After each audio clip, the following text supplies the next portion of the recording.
Never joke, never joke, never joke. Oh, money, never money, never money, money, never money, money. I know what you conniving money, money, never money, never money. Never joke, never joke, never joke.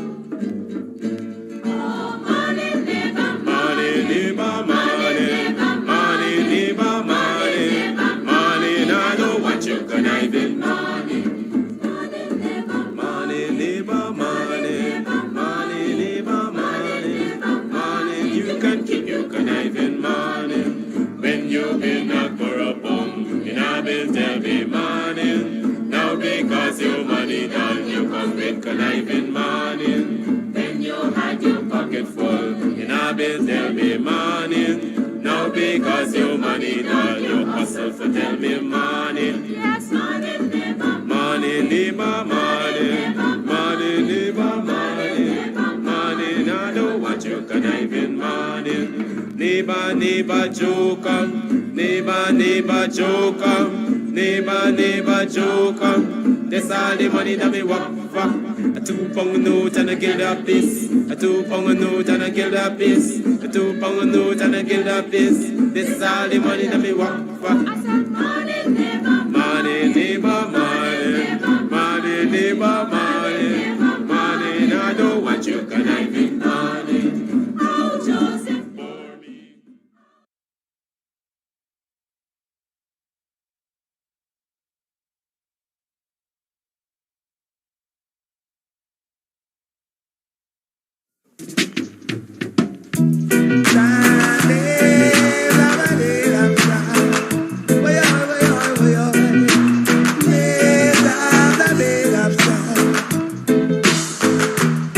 Do you know what it means to have a revolution?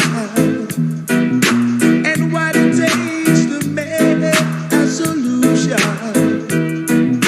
Fighting against oppression. Ooh, yeah.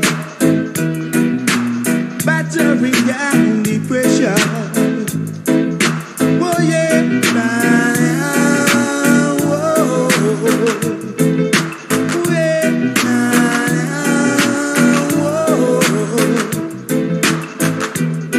Are you ready to stand up and fight the right revolution? Are you ready to stand up and fight it just like soldiers? Many are called, few are chosen. Many are called, few are chosen. Ooh, yeah. Whoa. Ooh, yeah. Whoa.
love one another. Oh, yeah.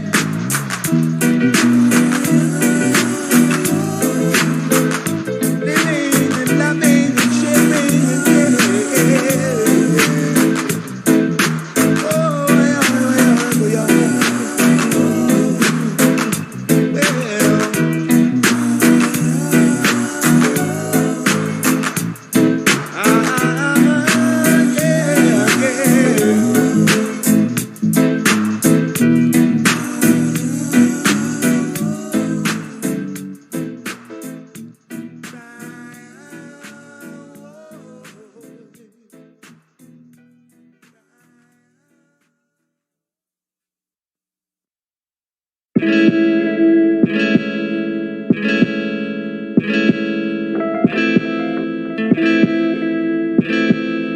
Once you lose track of your heritage, you lose track of your liberty in this world. The Europeans doing the slave trade not only read the African out of history, they colonized history, they colonized information about history, they colonized image,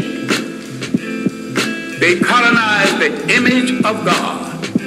That what you have to do is take a holistic look. Not only at your position in the world, but your potential in the world. You have to learn how to convert everything into an instrument of liberation or leave it alone. What this whole thing is about is the restoration of confidence. It has been the role of these handmaidens of colonialism to destroy your confidence in yourself. We got confused with someone else's ideas, someone else's concept and definition of us. What we have to understand is that faith has not spared us for an idle reason. A whole lot of people who've been hit less than us are extinct. What is there in us that made us strong enough to take this heavy blow? 500 years of slavery, one way or the other. Slavery, neo-colonialism.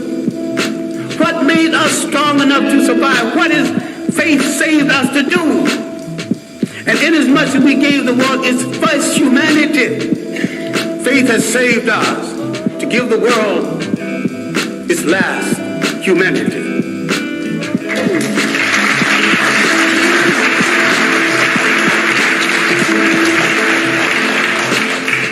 What we have to do is to believe it, to believe that we are worthy of it, and to believe that we are capable of it.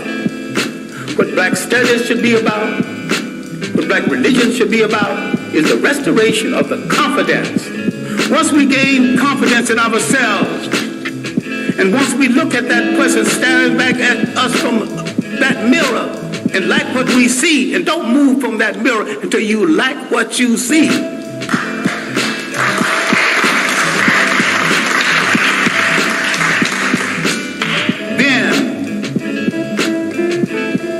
Coordination with other African people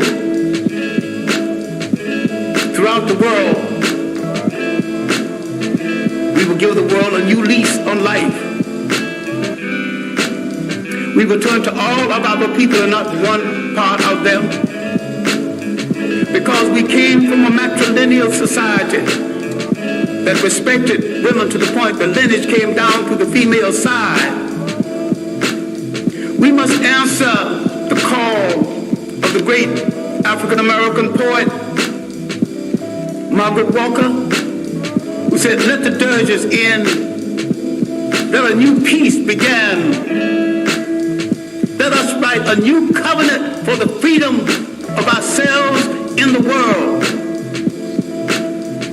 African men throughout the world need to step forward and answer Sister Margaret and say, "Sister Margaret, we have heard your call, and because we have never been a society that excluded women, with our women at our side,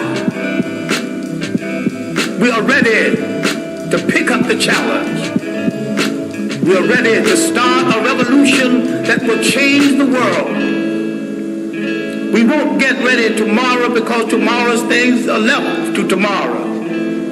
We will start our revolution right now, and we will start it with ourselves. Thank you.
with him in front of his high command, and he died in self-reproach after this act, not worrying about no more worlds to conquer. It's another thing.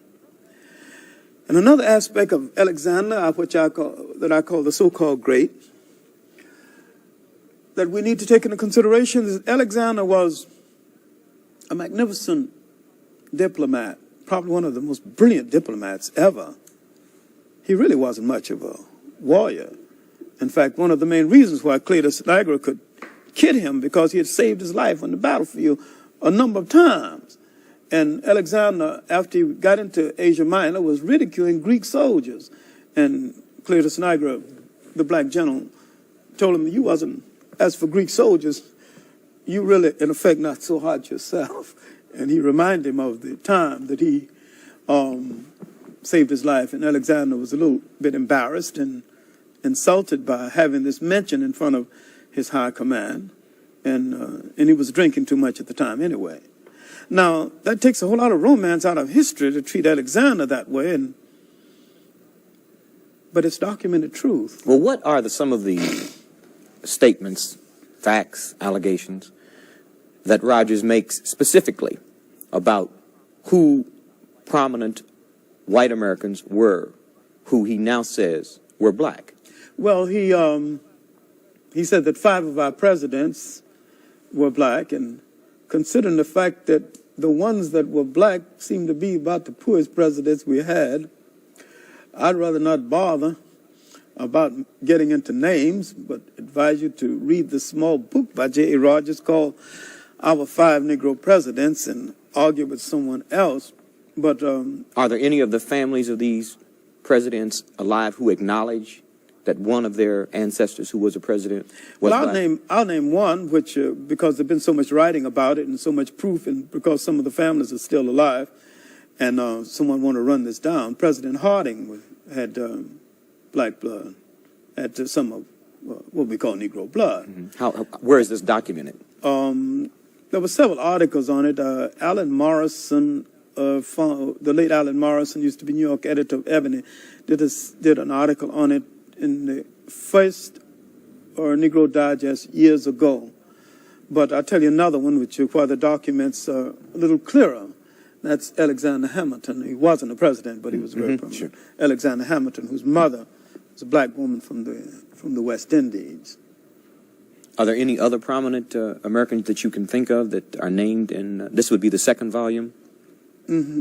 That would be the second volume in which he names permanent Americans who obviously had what we refer to as Negro blood. Robert Browning, the Englishman, and he documents that too. Mm-hmm. Who had laid court to Elizabeth Barrett. And I think Alexander Dumas was one of the people he named. Oh, Alexander Dumas. There's no question about Alexander Dumas. He was a brown-skinned man with a bush. I mean, we don't argue about the Dumas, but there were 3 Dumases. Understand that. Not just Alexander Dumas. We talk about grandpapa, father, and son. Now, one Alexander Dumas, black general, West Indian descent, was second in command to Napoleon. In fact, he was Napoleon's artillery commander in the Egyptian campaign. And when the French were voting for someone to take over the French army, Napoleon won by 1 vote. In other words, the French were liberal enough at that time to accept a black man as commander-in-chief of their armies. I'm sorry they didn't elect Alexander Dumas. It would have saved them a lot. And a whole lot of things Napoleon did was useless and nothing but the washing of French ego and costing a whole lot of French money. The one thing I don't think Alexander Dumas would have done is to going into that icebox called Russia in the dead winter time. He wouldn't have played no fool like that. Now, the other 2 Alexander Dumas, you need to separate because most people merge them. Now, the father of French adventure literature, the 3 Musketeers and the like, that's one Alexander Dumas. Now, the author of Camille and the Romantic tradition in French literature, that's his son. Now, although father and son did not get along, but they stem from the same cloth. So there was actually 3 Alexander Dumases. One was a military man, served under Napoleon, who lost command of the French army to Napoleon by 1 vote. The other one who began the adventure literature, and the other one who began the romantic literature. And he was somewhat of a prince of Paris, a devil with the ladies, but there's no argument about these people. Well, how do you suspect that these statements and beliefs are going to be accepted by white America and by the white historical community? Well, they're not going to accept them readily, but if they read the documents, there's not much of an argument. Well, they can always show you their documents, can't they? Well, they can show me their documents, but one cannot outbalance the other. I mean, I've seen there's a whole lot of things that white historians say that has nothing to do with documents at all. They just open their mouth and say it. Like Christopher Columbus discovered America. Now, he's discovered people here. He discovered a whole lot of people already in America. So he discovered America. Okay. Now, and they just arbitrarily say that the Europeans brought naturalist civilization. And actually, the Europeans destroyed more civilization than they brought. And I can go to white documents and prove this. I don't have to go to my documents. According to their documents, I can prove that they destroyed more people and more civilization than they built. All right. Another thing which Rogers brings up in another one of his books called Africa's Gift to America is the pre-Columbian presence of Africans in the so-called New World. That Africans were here not only before Columbus, but according to Professor Wiener in a 3-volume work called Africa and the Discovery of America, he may have been here before the Indians. Now, the original documentation on this came from white historians. And so many times when a white historian is arguing with a black historian, the one thing he will probably have to do is to go back and argue with the white historian from which the black historian got the original base information, and he extended that research further than the white historian. Now, the white historian is in a bad fix right now because he's hung up with a lie, and because he used to open his mouth and say something and people believe it without question, and now they are questioning it. I can snow him under with documents, and mostly documents written by other white people repudiating him. So I'm not worried about the document war. I know I can win that one. Professor Clark, how do you distinguish between the words Negro and black? I don't distinguish. I distinguish between the word. The way I held the word Negro is by dismissing it. And I dismiss it because there's no such thing as a Negro, because there's no Negro people and no Negro land. This is an adjective that somebody made a noun out of and slapped on a people against their will. And I dismiss the word Negro. The word black can relate to a whole lot of people, and it can become confusing. You see, people must relate to land, history, and culture. And this is what limits the word black. Because if you say black, and where is the black land? I'm going to show you what I'm talking about. If you say English, an image comes before your eyes, good or bad. The changing of the guards, Buckingham Palace, stout-hearted, the Bengal Lancers, If you say French, good cooking, great lovers, Napoleon, all that. All immediately you got an image. But you say Negro, what comes before you? No images, really. A condition. And a people is not a condition. A people must have a name that relates them to land, history, and culture. And so, therefore, the name of a people, if it's going to be authentic, cannot be black.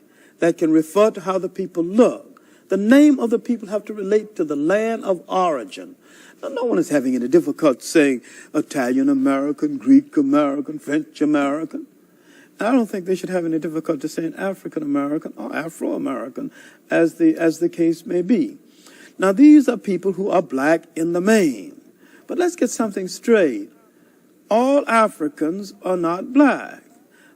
Black is the prevailing color in Africa. There are Africans who have not been mixed with any white people at all, who are light brown. And they've always been that way. And they're just as African as the blackest of the Africans.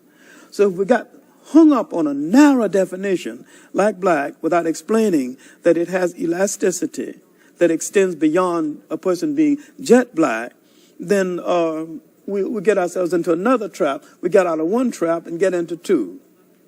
So now let's qualify what we're talking about when we're black. But when we're speaking of a people on a world basis, then let's relate them to land, history, and culture so we'll know what we're talking about. Until someone creates a nation called black, from which we emulate, black land, black area, black borough, then I'm afraid that the word black is rather limited. Right. I'd like to thank you very much. You've certainly said quite a few things.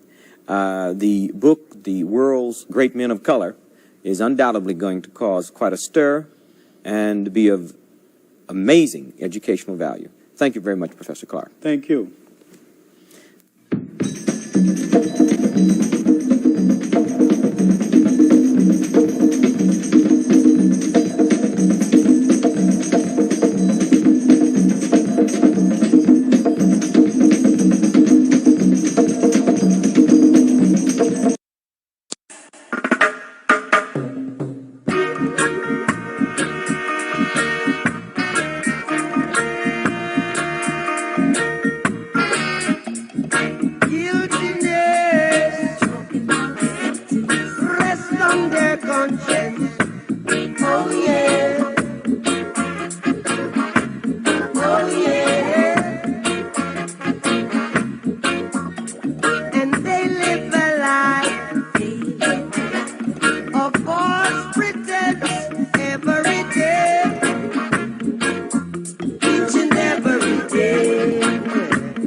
Oftentimes, when we think of the black empowerment movements or ideologies, we think of the American greats. However, given the fact that most Afro-descended people ended up in South America and the Caribbean, the idea of black power was bound to be advanced in those regions as well. Today, I wanted to take a look at how black empowerment expressed itself in the Caribbean.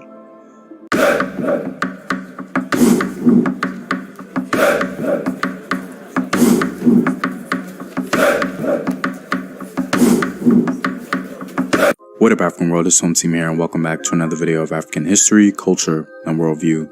And if you like this content, you can support the continued development of these videos on patreon.com. There you can find sources and more in-depth full courses on African history. And with a word from my sponsors, there's a new social media platform dedicated to educating and uplifting our people. No longer do we have to be censored for speaking our truth. Our Black Truth is Black owned and operated, and a place where you can post your businesses and even monetize your content. You can download the app at Google Play or the App Store, and you can visit the website at ourbblacktruth.com. Links to everything in the description box below. The idea of Black power appeals to various people of African descent in slightly different ways.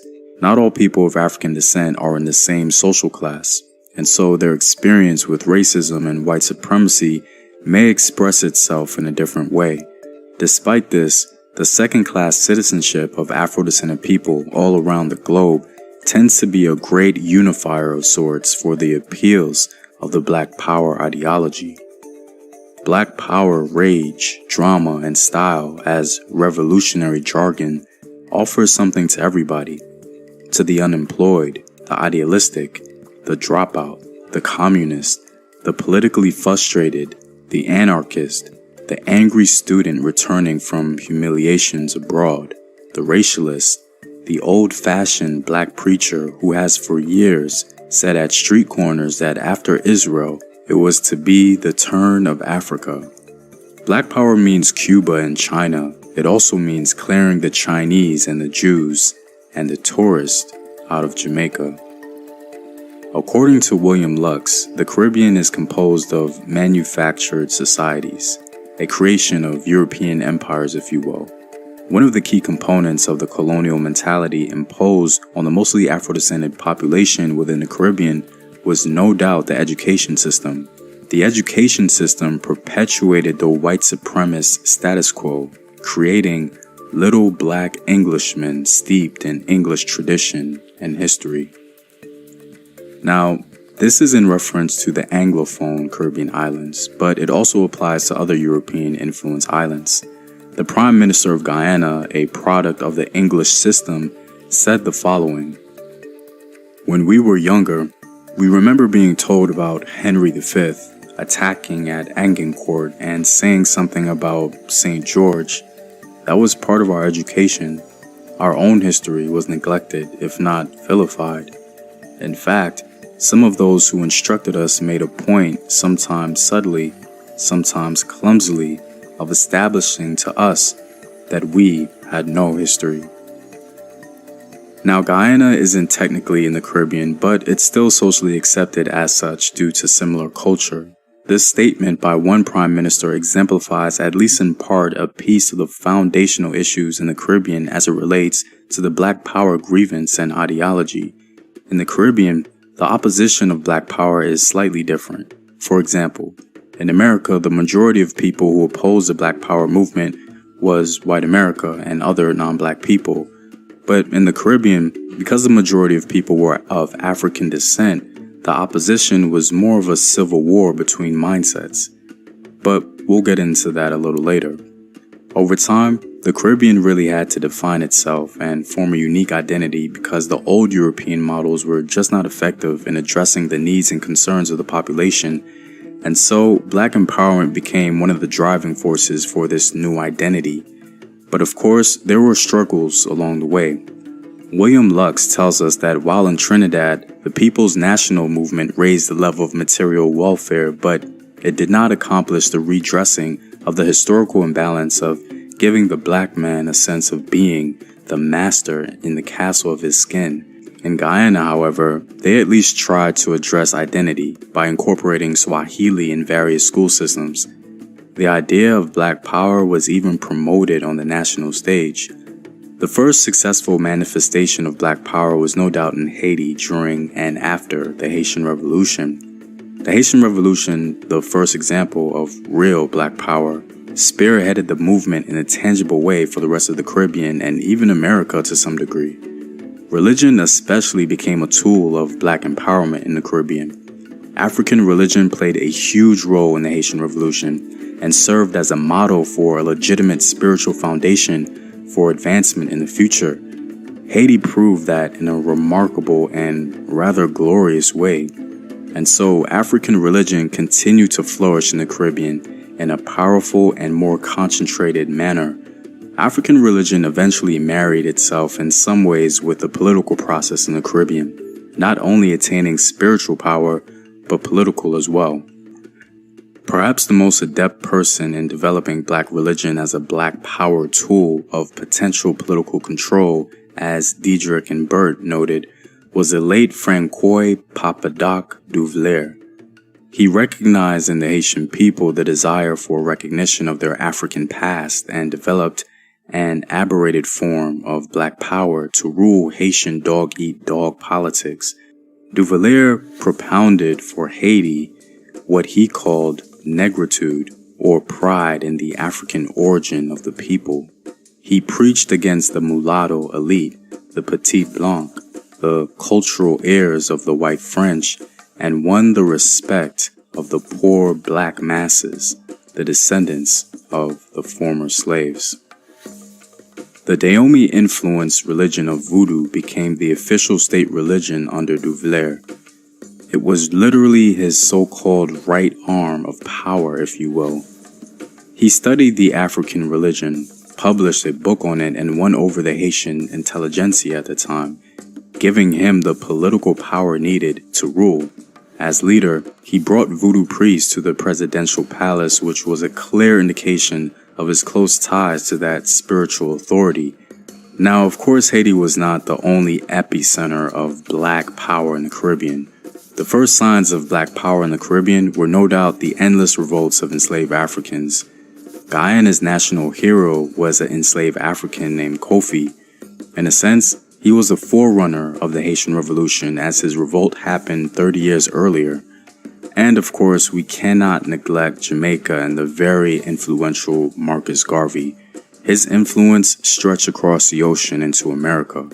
Among his goals was tackling Jamaica's gravest problems: chronic unemployment, discrimination against black people in hiring white firms, and non-black control of the country's wealth. Economics will always be the foundation of any sort of empowerment, and Marcus Garvey knew that very well. Unfortunately for the black power movements across the Caribbean, as mentioned before, the old European educational system manufactured Caribbean leaders who upheld traditional European values. These individuals with that mindset who held power in the Caribbean are sometimes called Afro-Saxons. The so-called Afro-Saxon is defined as the educated, colored English gentleman who imitates European models established in the 19th century and who advances by denying. He subscribes to the unspoken but acknowledged philosophy of the European colonialist, which was, if in time the Negro acquires fitness to rule himself by proving himself equal to the established culture, in time, control of the system would be his for the asking.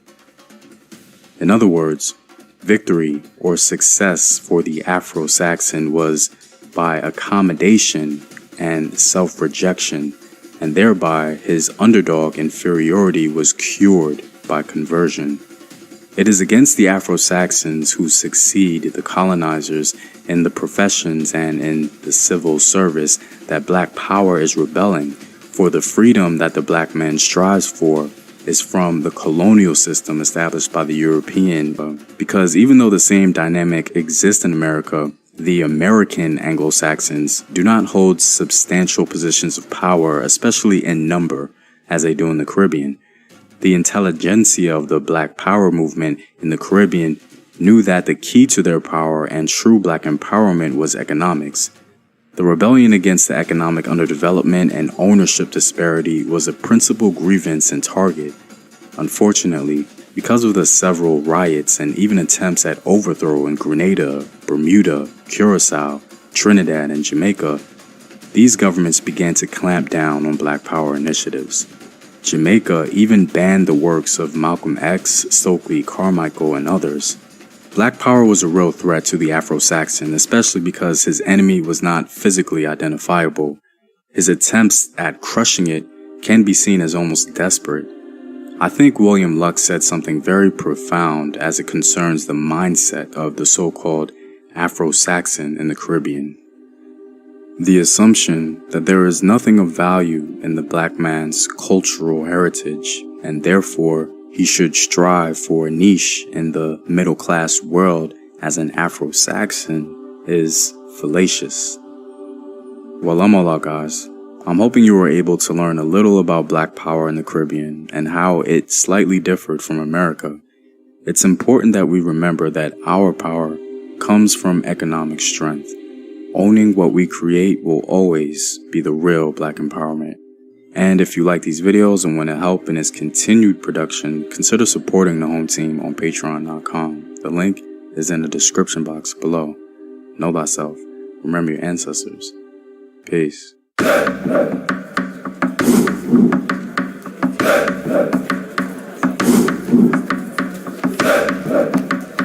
Of Africa.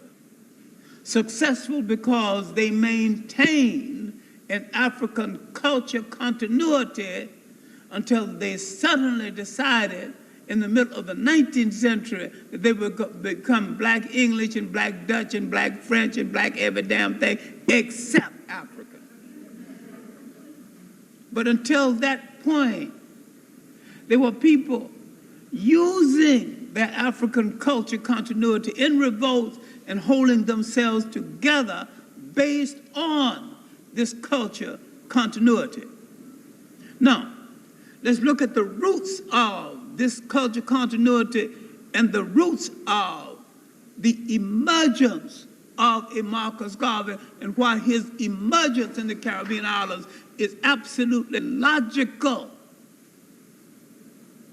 Then we have to think at the end of it, because if Marcus Garvey was walking down the streets of Jamaica right now with the same idea, with the same program, some disranged Jamaican would stone him to death. It is so un-Garvey at this point. It is so far from Garvey. Now, they kill him because they have bargained their African culture continuity and their African self to be those things most unlike themselves. Now, Marcus Garvey, born 1887.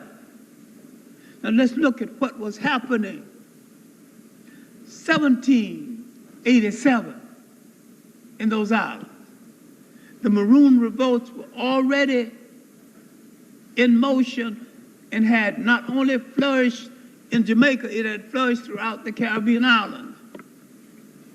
The so-called Bush Negro revolts had already occurred in Suriname. The Baptiste revolt in Guyana had already occurred.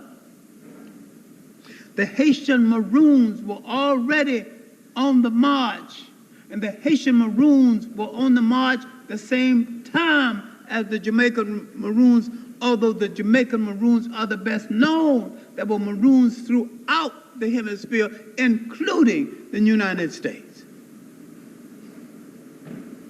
Now, in this period of resistance to slavery, something was happening on this island.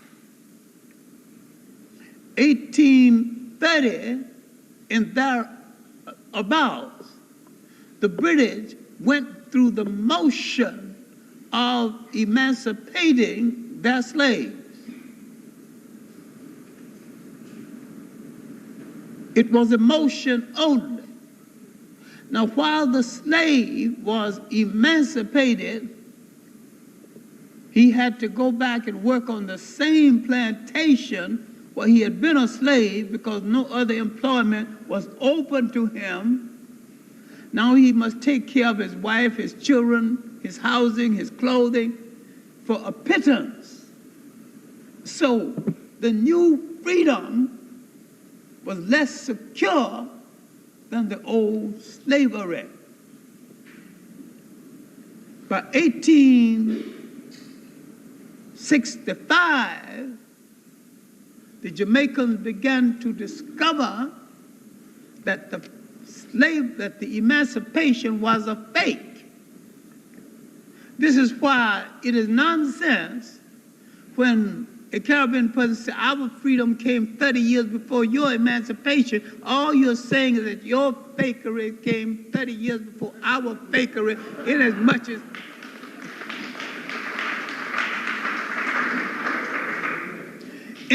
as neither one of us are emancipated to this day, because emancipation is nothing that someone can do for you.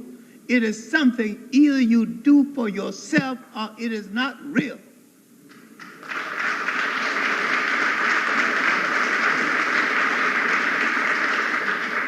Freedom is something you take with your own hands. You secure it with your own hands. No generation leaves it for another generation. Each generation in its own way, even if it inherits freedom, must secure that freedom all over again with its own strength, its own will, its own hands. And when you forget that and become lax, you have freedom no more. All right, 1850 in the Caribbean islands, the British, the Jamaican colours approached the British.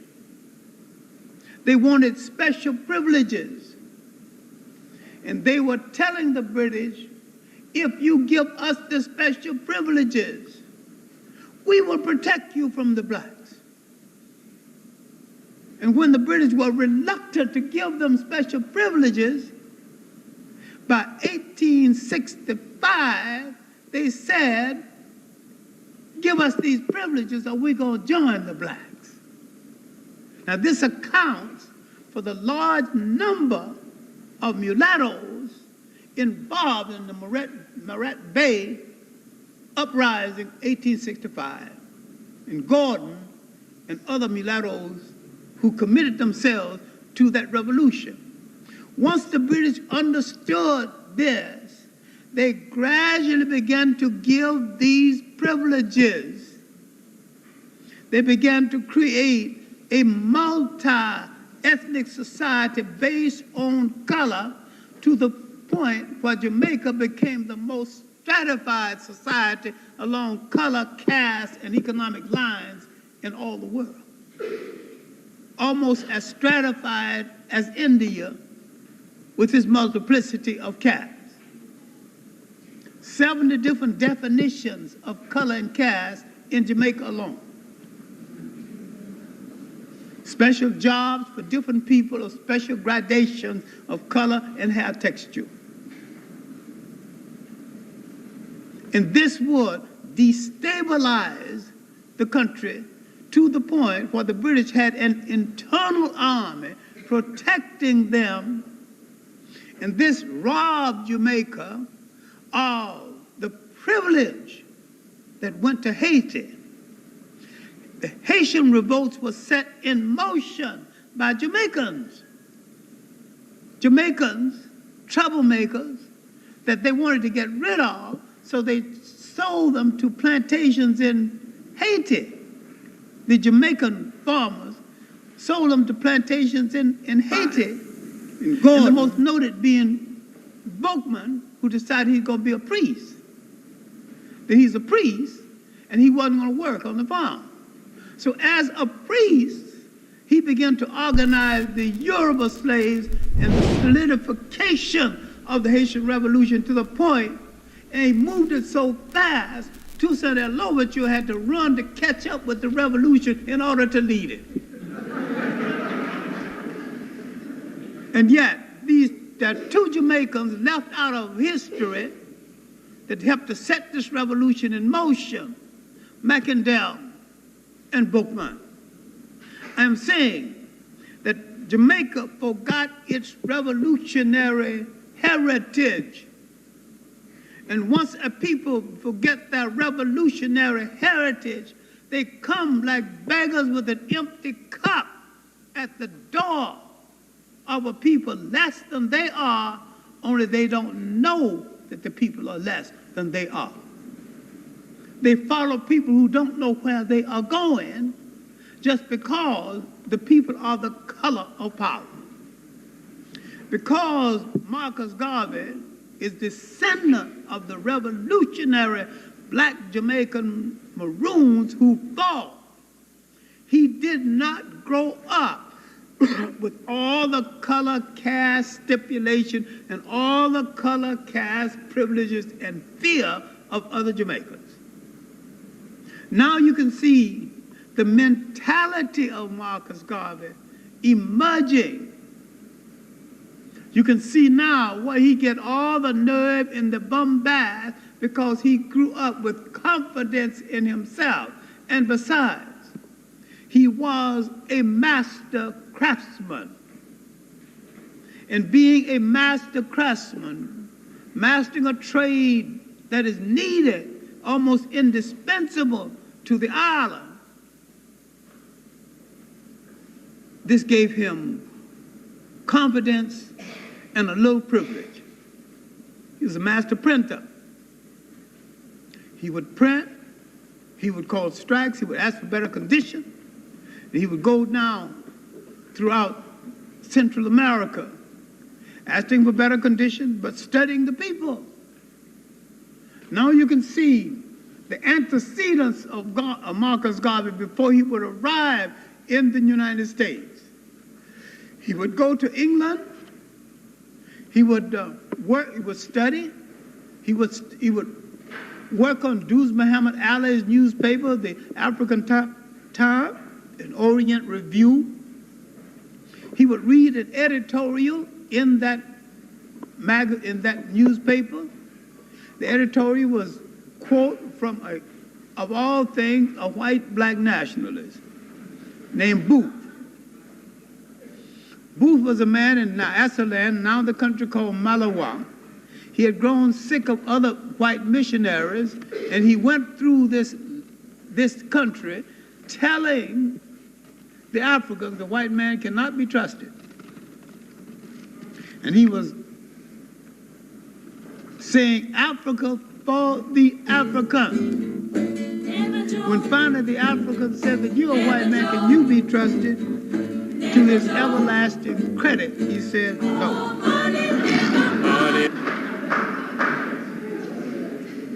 Marcus Garvey would read in Duz Muhammad Ali's paper the quote from Booth, said Africa for the African. And Marcus Garvey would add, those at home and those abroad. One thing about Marcus Garvey, he never stole from a second-rater. And he always rehashed what he took from others in such a way it became his. Add his own original stamp to it.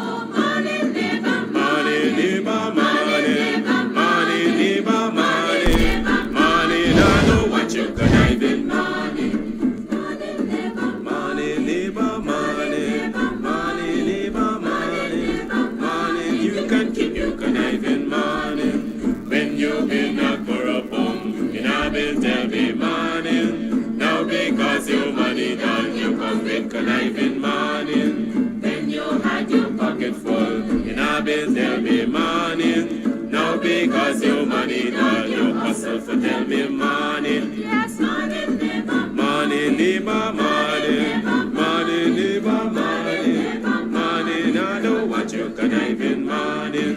Neighbor, neighbor, joker. Neighbor, neighbor, joker. Neighbor, neighbor, joker. That's all the money that me walk for.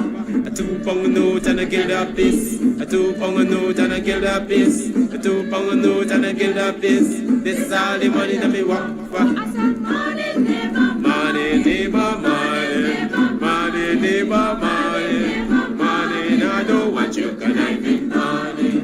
Oh, Joseph. For me.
this is Konganaya outside of Demico, the western pavement of Demico, and they are of course performing some cultural tunes Saturday morning. Me a somebody picnic, yes. Or in a somebody picnic, yes. Shaka was somebody picnic, yes. Waddle was somebody picnic too. Na do we so, mama, na do we so. Na do we so, papa, na do we so. Now we have somebody picnic. Morning, are you morning? Welcome to another program of Butonian Morning Time. It is the 27th day of September in the year 2021 at 7 hours 15 in the morning time. I'm your host, the Butonian, Kidaki, Amsterdam. Welcome, I trust you had a wonderful weekend. I know many of us had a great time on Saturday. Unfortunately, like Facebook does, the program was cut when we were climaxing. But I know we had a good time. We had a great time. And so I hope that spirit took you through the weekend. I hope most of you, if not all of you, were able to rest and recuperate. I also hope you remain safe. And you nor any member of your family, extended and immediate, was infected nor affected by the COVID-19, especially if you're in Guyana. The numbers continue to rise, and the government continues to do, the illegitimate government that is, continues to do what it knows not what it is doing. Sounds confusing, yeah? They say convoluted, right? So they continue to do what they don't know how to do. Old people like ask, you're doing what you know what you're doing. Frank Anthony is at sea. And the man is on a raft. Maybe the one in the reparative kind of raft. And he is at sea with no paddle. So maybe he's out there looking for marine orgasms. Right? It's the year 2021. All things are possible. Those of you who have never had the opportunity of experiencing what a marine orgasm is, you can ask Mr. Third Term. I am sure he would be able to help you out there. Right? But it's Monday and we have a lot of things to talk. But I'm asking myself right now, if I should be talking to you, or I should allow John Henry Clark to continue talking to you. So we have a vote. It's a democracy. The first 3 votes will decide how this program go this morning. I'm looking at the live feed. Y'all start doing your thing. The polls are open. Do you want me to speak to you? Or let John Henry Clark continue speaking to you? I'm waiting. 3 votes. Don't see any yet.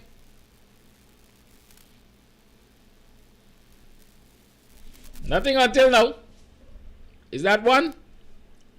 You talk. Well, it seems as though majority. No. There's one person. Caroline. You talk. Michelle Jones. You talk. Eustace. This person's smart. This fancy name, let's call it that. Eustace Czar, is that it? Y'all help me that pronunciation here. Looks like a name that come out of the, the place. Carl Jacobs and everybody say, well, speak it, Aki, speak. All right, y'all stop. I said 3 votes. Thank you. I will speak. Thank you for your confidence in me. But I really want you to hear the end of that presentation here by John Henry Clark. So, see if y'all could find it on YouTube or something. And check it out. Check it out. Right? Check it out. While it speaks to Marcus Garvey and so on, it really and truly addresses a lot of the issues, I think, contemporary issues. And it can do you no harm, really and truly, by getting an education. Right? From these respected men of old, if you can call them that.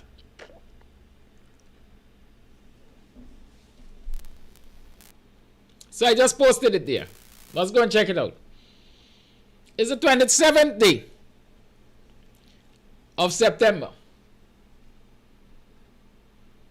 And lots have been happening. But I want to focus on us. Let me say that. Us. Let us do some introspection and some retrospection and talk about us. Sometimes we have to talk about us. But we're not going to talk about us in a vacuum. We're going to talk about us with all that's. Lisa Rose, we're going to talk about us with all that's happening around us.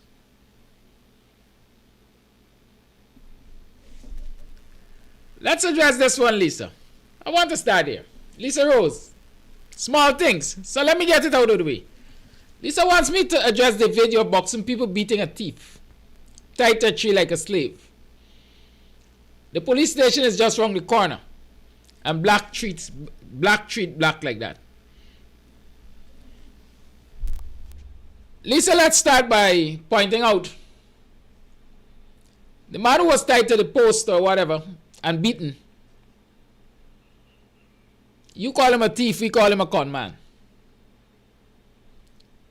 Let me put my disclaimer out there. I was nowhere present. I saw the video like you.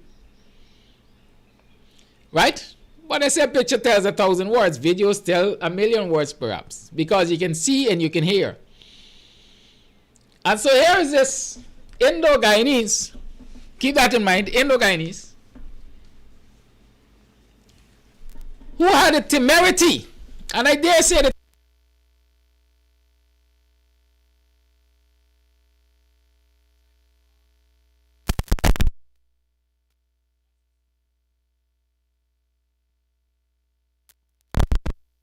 you lose my song, no wonder.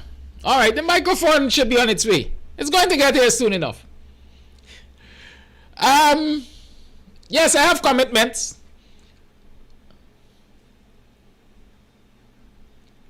I am saying what? Lisa Rose wants us to talk about the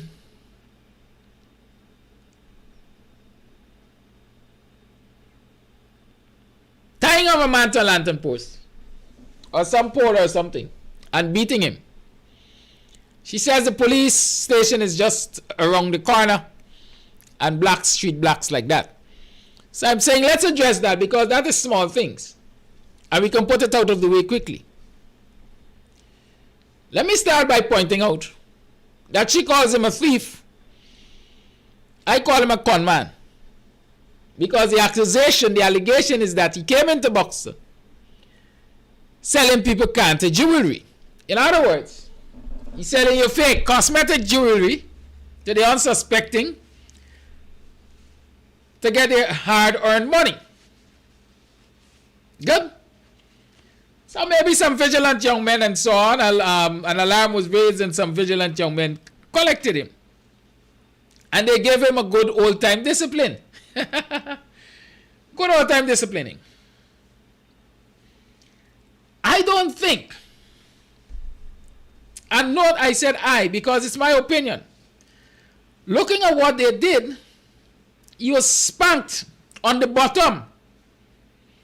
I don't think I saw him being lashed all over his body. I don't think I see him being struck in the face. I do not necessarily say that it is brutality.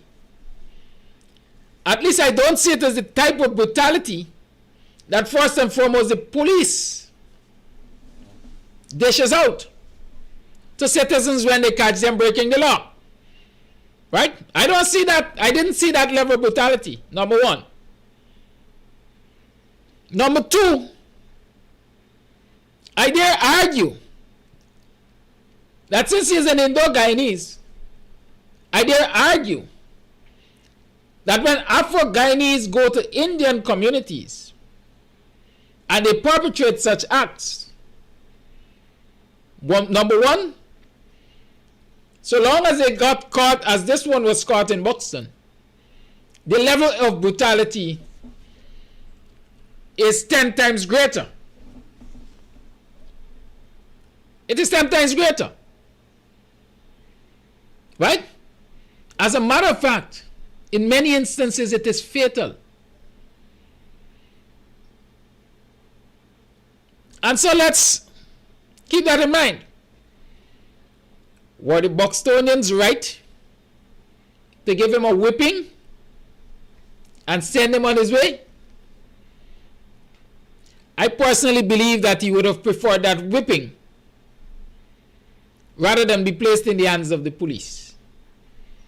Because once placed in the hands of the police, the likelihood is that he would have been a guest of the state for quite a while. That's my belief.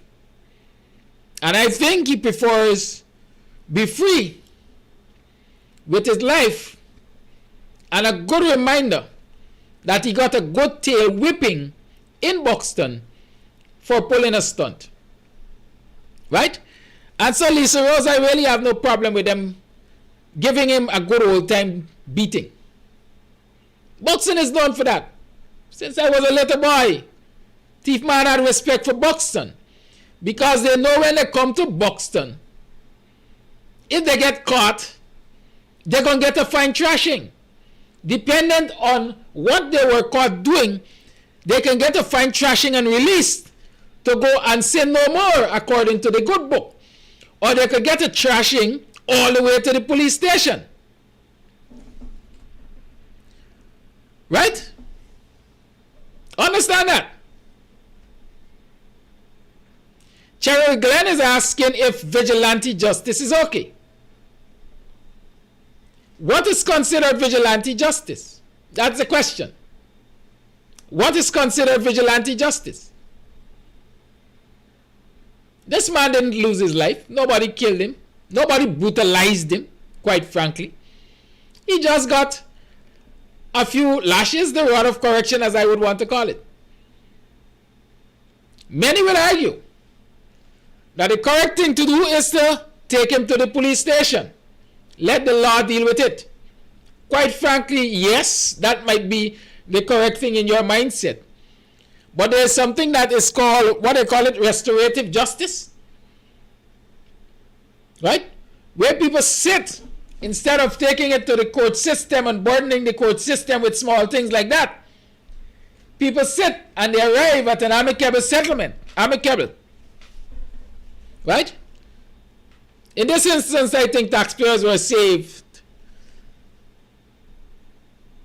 resources by not burdening the court system, because they didn't kill him, they didn't maim him, and so there was no need for the police to get involved. That's my belief. Likewise, I'm saying, if one of us, if a black were to go to Annandale, Lusignan, or anywhere, and was caught doing the same thing, and receive that kind of treatment, quite fine by me. Quite fine by me. Communities are responsible for defending their borders, if I can call it that. Right? So long as it doesn't result in extrajudicial killing and the maiming of someone, I'm quite fine with that kind of treatment. Right? I know of innocent black people simply walking through communities, Indo-Guyanese communities, some drunk, some sober, but they found themselves there, perhaps out of carelessness. Drunk man sometimes loses his way, but they turn up dead next morning. They turn up dead next morning. In recent times, And let me start by let me reflect. Several months ago, a black Guyanese, an Afro-Guyanese, robbed a number of persons in Buxton, I think on Friendship, and they eventually caught him. And the brutality, the severity of the beating that he got was 10 times greater than this Indian guy got. And he was handed over to the police. Like I said earlier, dependent on what they caught you doing, that will decide how much licks you get, and whether you get a licks and released with a warning, or you get taken all the way to the station with licks. And so he was beaten and taken to the station. Police had to come for him, or he was taking something. Right? A few weeks ago, check the newspaper. A number of men were robbed while they were at the Eichel shop on Annandale Line Top, or in Annandale, according to the news. I think 2 of them were subsequently caught. A female was among them when they robbed the guys. And so what we perhaps are seeing is an incursion into Buxton. Buxton perhaps have become so weak. Right? Or people perceive Buxton as being so weak. Buxton gets so soft that they could come to Buxton and do as they like. And so the Buxtonians were showing them that, hey, no, we're still who we were. We still got the ratings, so putting people in their place. Right? So that incident for me served as a warning. Stay clear of Buxton. Don't come here and commit crime. They're going to deal with you accordingly. Right? They're going to deal with you accordingly. So that's me and that Lisa Rose. Some will disagree. Some will agree. But you know, you can't please everybody at the same time. The reality is if you come to the community and you do nonsense, and people catch you, they're going to sort you out. Thank God he isn't dead. Because I don't want another death in Buxton as a result of extrajudicial action. Let's get that clear. Good? Thank you for that opportunity to address that issue. Now, what has been happening as we are in Buxton? I saw over the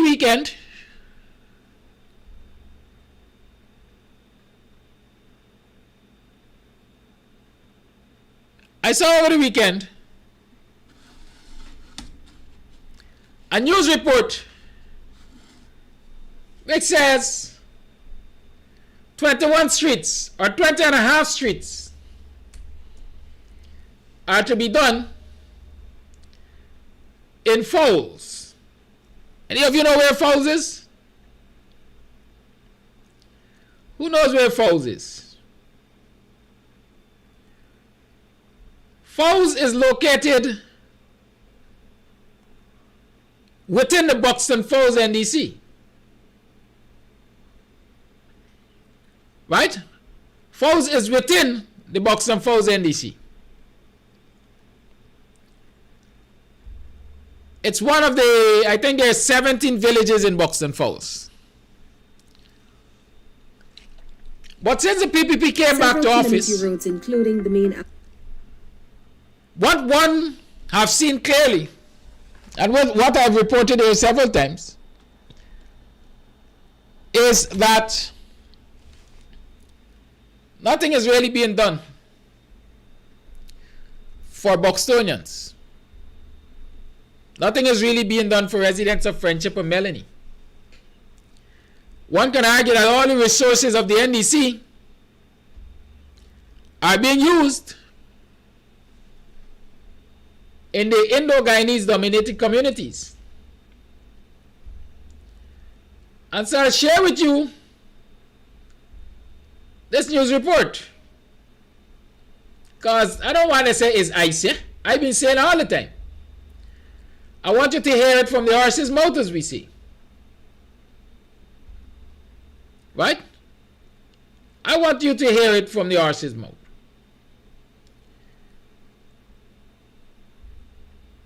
As As you are aware, when the NDC was given its subvention, single source Nigel Darnell said, hey, take them and buy lights and buy crusher run. That was last year. The majority of those lights, as a matter of fact, I think all of those lights and all of the crusher run ended up in Indo-Guyanese communities. Not an ounce, not one single ounce of that crusher run was used in an Afro-Guyanese community to patch a road.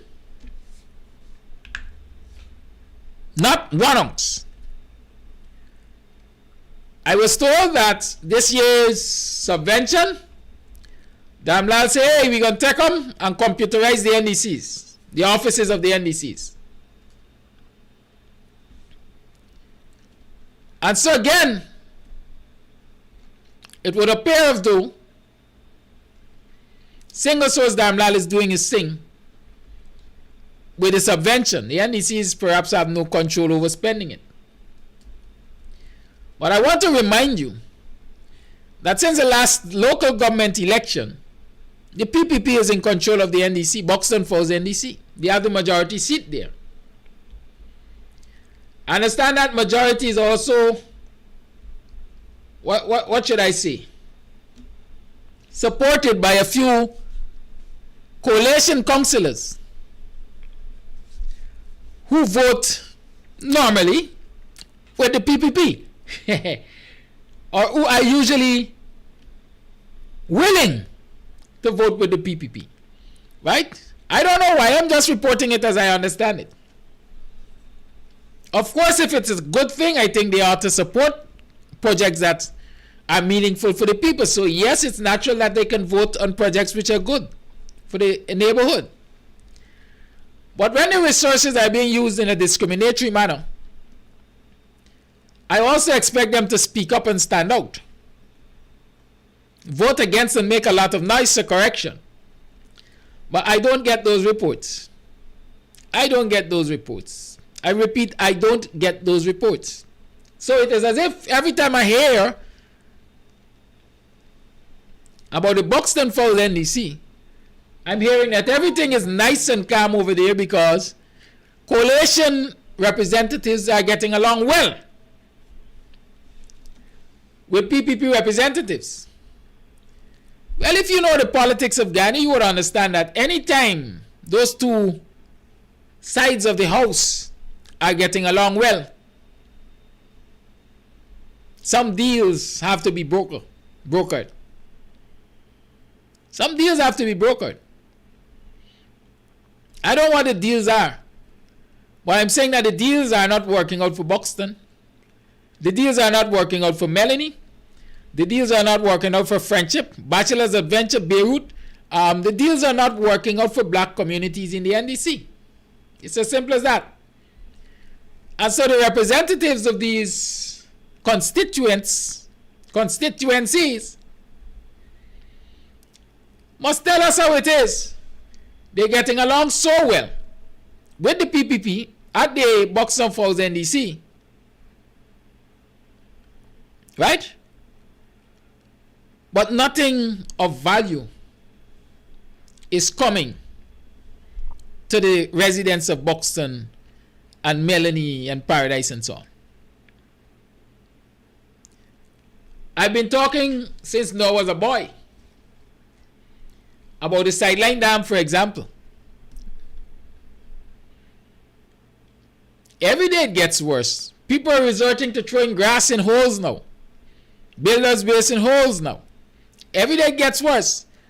Taxis are not coming down the Sideline Dam for Thy Kingdom Come. Excuse me. But if you want a taxi on the Sideline Dam, they will tell you, we're going to drive through Annandale. Listen carefully. We're going to drive through Annandale. We're going to come down the Market Road and turn through the cross street closest to you. Right? Turn through the cross street closest to you and drive to Sideline. Of course, they can't come across the Sideline because most of the streets are blocked. You're barricaded. And so you have to make your way across some piece of wood to get over into Annandale to get into a taxi to go about your business. Right? In this 2021 year. But that's not the focus of the discussion. The focus of the discussion is that 99% of the roads in Buxton are bad. Extremely bad. Deplorable. Even your bicycle you don't want to go down there with sometimes. You rather walk and push. Because you can't ride and control your cycle, especially the sideline, section of sideline south of the public road, south of the railway line. But all of the streets and roads and dams in Buxton are bad. You don't see them getting repaired. But listen to this video. Remember, Fowles is a part of the Buxton Fowles NDC neighborhood. Listen to this video. I'll play it at least 2 times. Y'all listen. Community East Coast Demerara will soon be rehabilitated for completion before year end. Minister of Local Government and Regional Development Nigel Darmalal made this disclosure Tuesday evening during a meeting with residents and members of the Buxton Falls Neighbourhood Democratic Council. The minister explained to the gathering that these works will be undertaken through a partnership between the local government and public works ministries. We have already done the assessment of many of these roads, right? But they will come back and then they will do some additional road work to the ones that we committed last week, right? Because we wouldn't be able to rebuild all 21 of the roads right now, 20 and a half, sorry. So what can be repaired, between now and the end of the year, we will start doing some repairs on these roads. Minister Darmalal urged residents to discuss with the relevant authorities to decide on which roads will be addressed. The ministry will also conduct maintenance work on several bridges within the area. To complement the works slated for the community, the minister has promised to employ about 10 persons as community enhancement workers to preserve and enhance the community's aesthetics and infrastructure.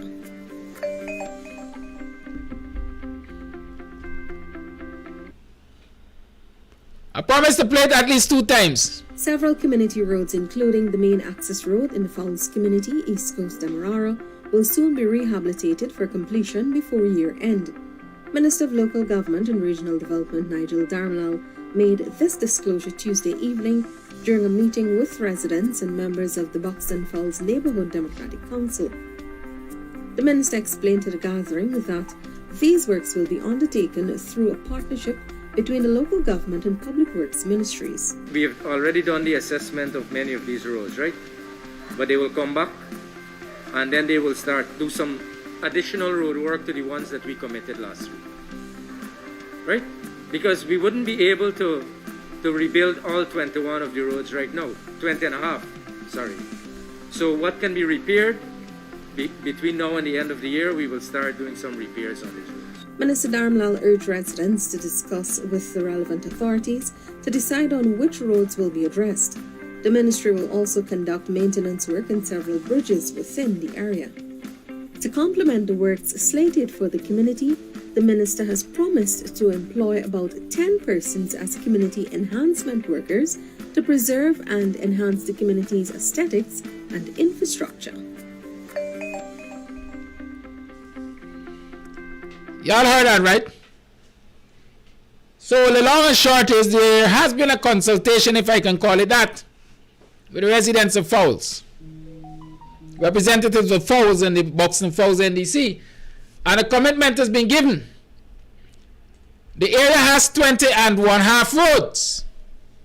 We can't rebuild all of them right now, but we will rebuild some and we will fix the others. Is that what you heard? Is that what you heard?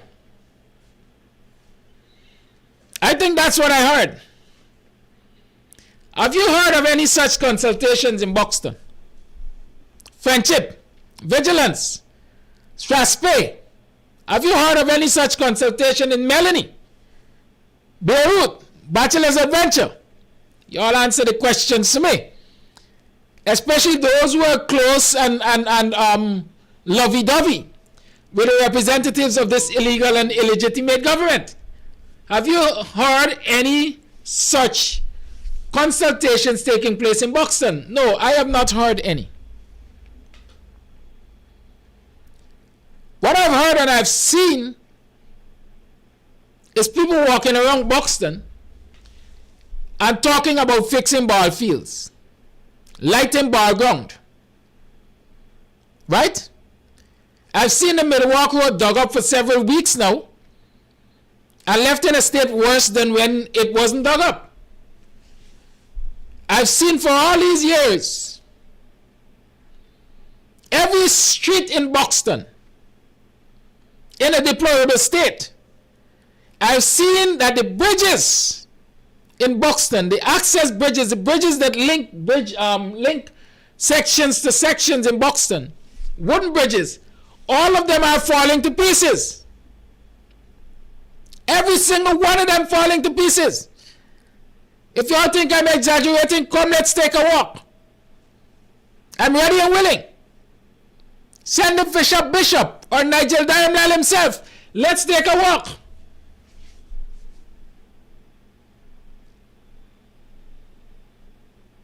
But this government is not discriminating. This government is not discriminating at all. This government is a government for all the people. This government has a policy that says one Guyana.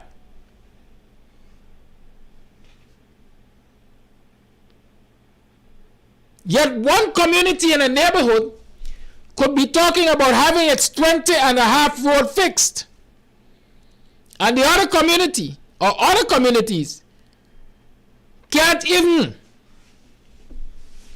get a stable water supply. Can't even get a stable water supply. For more than 3 weeks, residents in Buxton, Friendship, have not been getting water, south of the railway line especially. Right?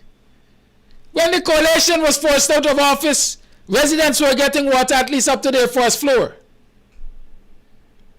Good pressure right up to the first floor, 24/7.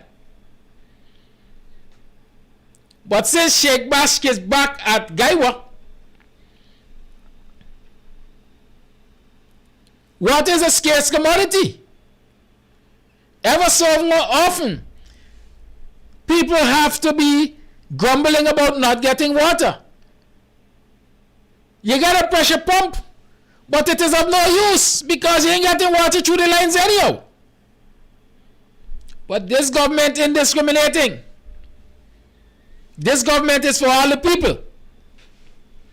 This government has no interest in subjugating black people and putting them under pressure. Afro-Guyanese.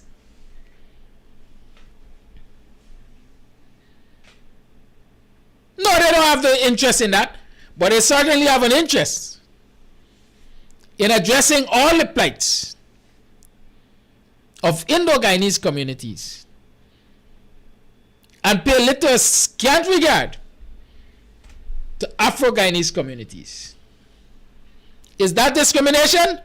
No, that's not discrimination.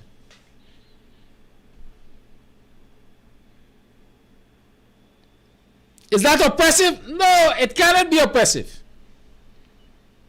So this government is not guilty of oppressing black people, not discriminating against them.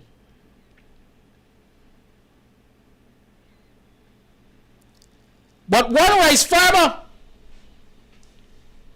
in East Barbados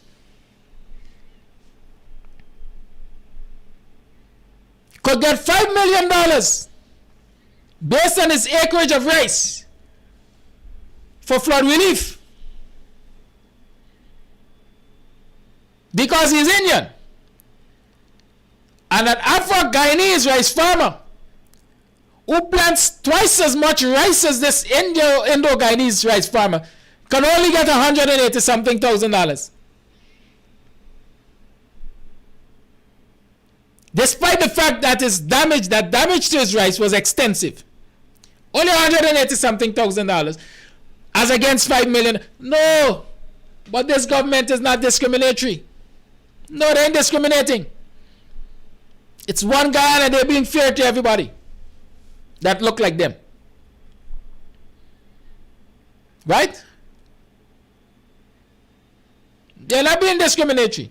So let's talk about those things. Let's talk about those things. I can tell you something else just now. Yaga. Oi, Laroi. Listen. Guyanese, black people especially, if you don't wake up and you remain in your slumber, you have nobody but yourself to blame. Let me remind you that Joe Biden said to the United Nations General Assembly, his government is prepared to stand by citizens who are prepared to challenge their government for corrupt and other discriminatory practices, undemocratic practices. And so I'm repeating it here. If y'all want to have a better day in this country, it's time you start challenging this illegitimate government on their wrongs.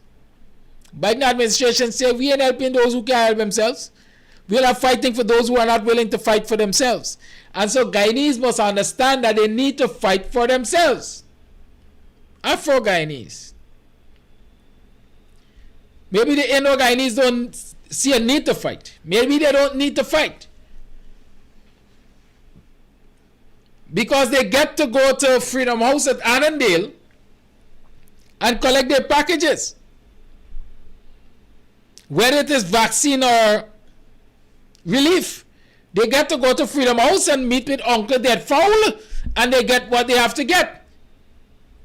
And they get all the link up. Their land allocation is done at Freedom House at Annandale. Then black man have to go to Ministry of Housing or stand up and take sun and insult. And lick ass. Forget land. And I'm going to tell you about a piece of corruption going on down there just now. It's named Kidaki, Amsterdam.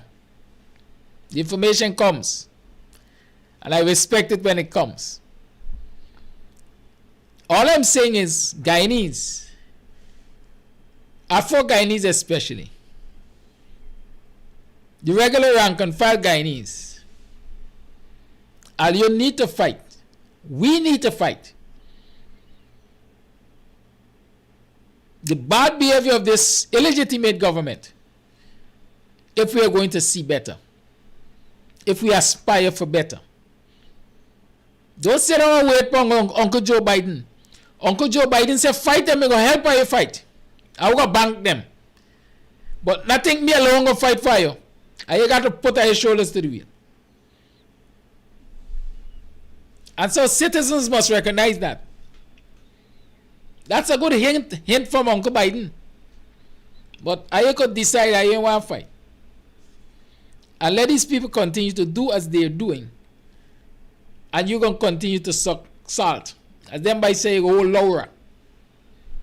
Those of you who know Laura, well, you go, Laura. Old people know Laura. Right? We had a village named Bambamle. God rest the dead. Jack. Mr. Wilman. Bernard is his right name. Bernard Wilman. God rest the dead.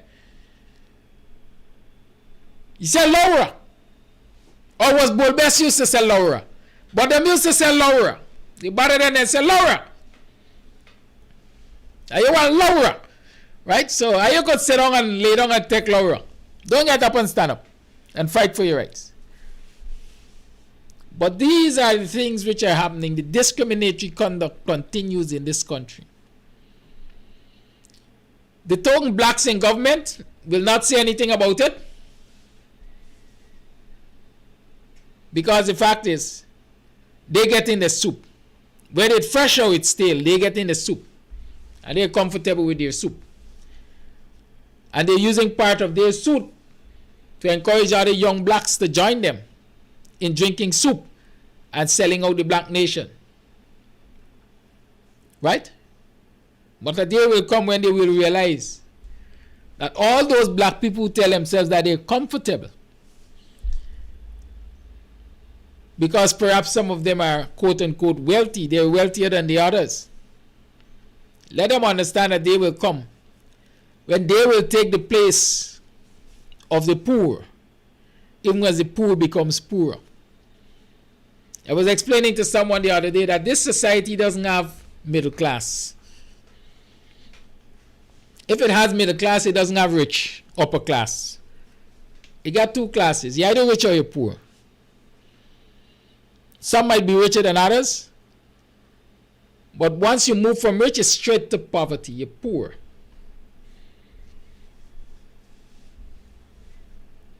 And so those of us, them black man will tell themselves them rich and comfortable because they could rub shoulders with them rich and comfortable Indians, Indo-Guyanese and politicians and so. Watch your day coming. Because when they finish whitening the society,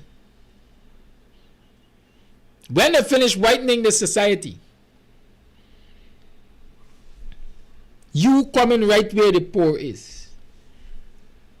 Because the white will be the upper class. Them rich Indo-Guyanese might be the middle class. And as black as you are, you won't find yourself right where the poor is now. And the poor shall be the poorer. So if you tell yourself you're comfortable, and you're not going to partake in this struggle, and you're not going to support this struggle, think again. Because your day is coming. I won't call it prophetic. I will say there is empirical evidence to support it. And so you look out for it. So while they're talking about doing 20 and a half roads in Fowles, you're not talking about any in Buxton. Yet there are people in Buxton who believe that the PPP is good for Buxton. And they're going to restore the glory of Buxton. The first thing you need to understand, if you're talking about restoration, you need to understand what existed before. Otherwise, you're just throwing terms around. If you don't know your history, if you don't know what you had before, if you don't know what existed before, if you don't know what it looked like before, how can you talk about restoring it?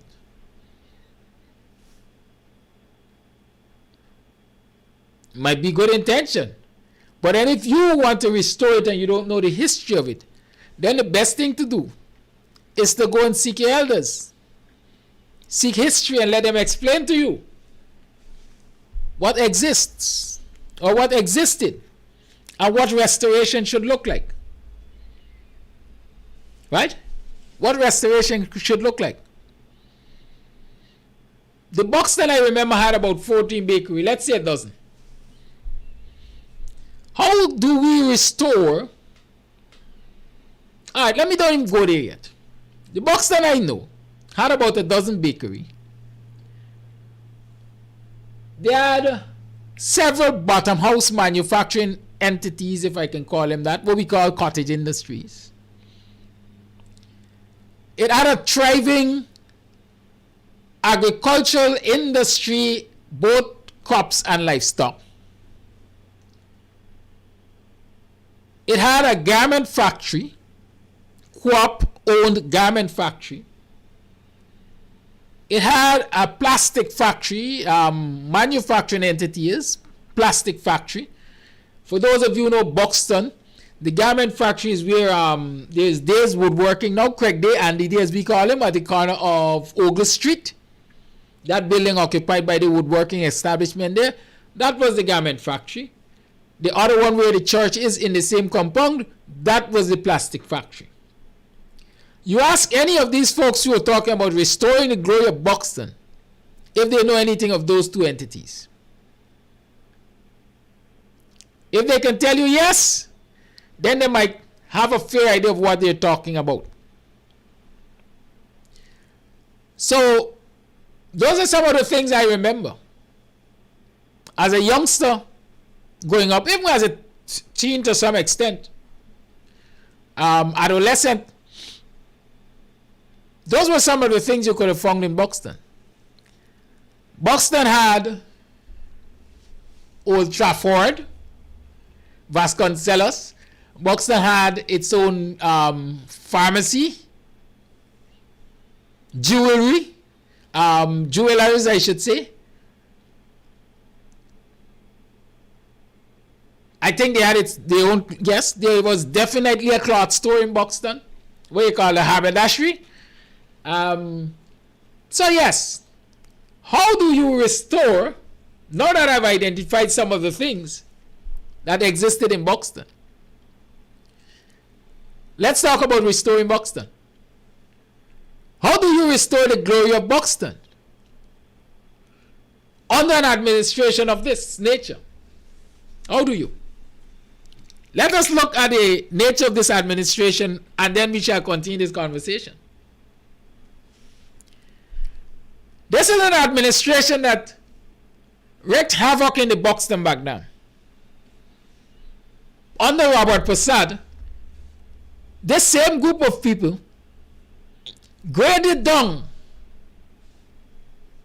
everything of worth to Buxtonian in Baghdad. You all hear what I'm saying? Ralston Young, you can take part. You just have to call a WhatsApp number. As a matter of fact, let me make this challenge. Any Buxtonian who is listening that is older than I am or have more information than I have, feel free to call the line right now and share. It will enrich this discussion. So we're talking. Right? Under Robert Prasad, they graded down everything of value in the Buxton back then, under the guise of looking for criminals. Well, let me say to you that with a trained military in the army was part of the grading down. You don't need to grade down everything to look for any criminal. Right? You didn't have to. Because the army knows about cordon search. The army knows about what they say, what they call it, conceal and recce. They know how to recce a place good. Right? They know how to recce. They didn't have to grade it back down. They know jungle warfare to look for criminals or to find criminals. Let's get that one straight. But the PPP had to grade it back down to stop Buxtonians being self-sufficient. Because the drive at the time was for self-sufficiency. Waddle and the others were encouraging Buxtonians, produce or perish. Eat what you produce. They were encouraged to produce at the back there and bring produce into the community so that their residents do not have to go to Annandale Market and Lusignan Market and Monroe Post Market. And it was taking an impact because the youngsters, the people in Buxton were doing exactly that. And so you were starting to have a thriving market in Buxton. Brenda Ford reminds me that her father's name was Edward Best, not Bull Best. All right, you know, Buxton is a name of a place of false name. I can identify more Buxtonians by nickname than by correct name. Right? So, Brenda Ford, since you want to start this conversation, let me remind you what they used to call you, old man. Pope yours. I hope you don't take a slight on it, right? Good. It's Buxton's history. And it's some proud history. Right? So we're talking. It was starting to take a bite into Annandale Market and Monroe Post Market and Lusignan Market.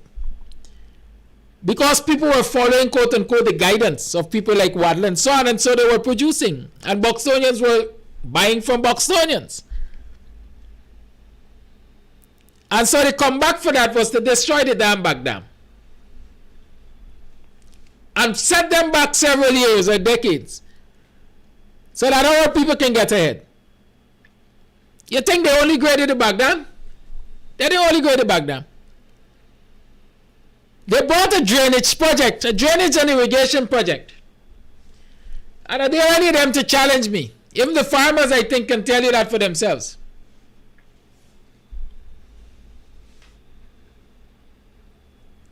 Right? They bought a drainage and irrigation project that instead of throwing out the water to sea, cause the water to be lodged in the back of the village, thereby flooding out the farmlands. And so crippling production. Go talk with the farmers. You want to talk about restoration of boxing, you first got to know what was there. And you first have to know it was destroyed. And then you look at those who come and tell you no, that they want to restore it. And you ask yourselves, if this is a guise, if it's a sleight of hand they're coming with, right? Y'all hear me? I want y'all to tell me that. Ralston Young, I assume this is Rallo, Steel Pan Man. Say, I love what you're doing. Stay safe. You notice it is important that he said stay safe? Because there are a lot of the Butonians who are part of the restoration that don't like this part of what I'm saying. Not for them in like we're saying. Either because they don't know, or because me making them aware, they see it as putting a spoke in the wheel, or see it as assaulting their ignorance. But we talking. I quite frankly tell you at stage I don't even care. That's a cover go slaughterhouse in a carry shit. I'm of that nature right now, because if I shit in anywhere like coal, it's going to bring improvement to my community and improvement to the lives of my people in this country. I just don't give a damn. What I am concerned about is seeing my people get their fair share of the pie and enjoying the patrimony of this country equally like anybody else. And so they said that before dishonor, before I have to live and see my people suffer, I rather speak up and let them very ones, if they believe I'm doing them a disservice, do what history is repeat with. Black people are known for killing the people and destroying the people who have their interests at heart. So really and truly, I could just be another one. I've resigned myself to that fate, so be it. So y'all don't even waste time. I usually say I'm not afraid, but I'm not stupid. I will try to take the necessary measures to stay alive as long as I can, because there's work out there to do. But I will not make fear incapacitate me. Fear will not stop me from doing the work. That's all I'm saying.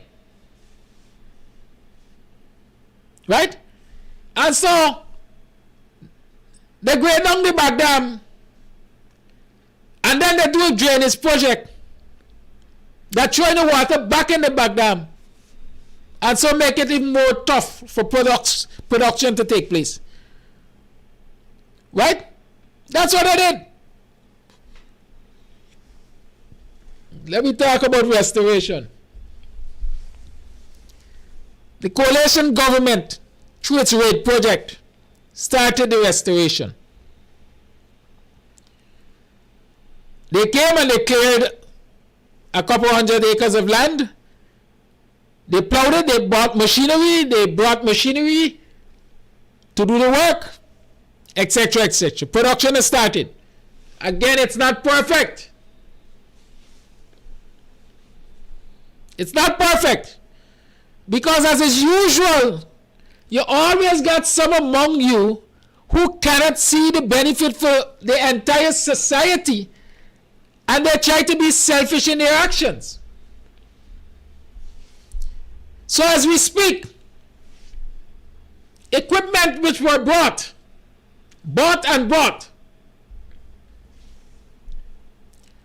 to the Buxton community to support the farmers are no longer available in the village. The tractor is gone, the plow is gone, the tiller is gone. Everything that was acquired under the road project for Buxton as a community has left the village. Let's have that restored. Let's start by that. Let's have that restored. Let it be brought back to the community and managed by the community so that the farmers can benefit from its use. Let's have that restored.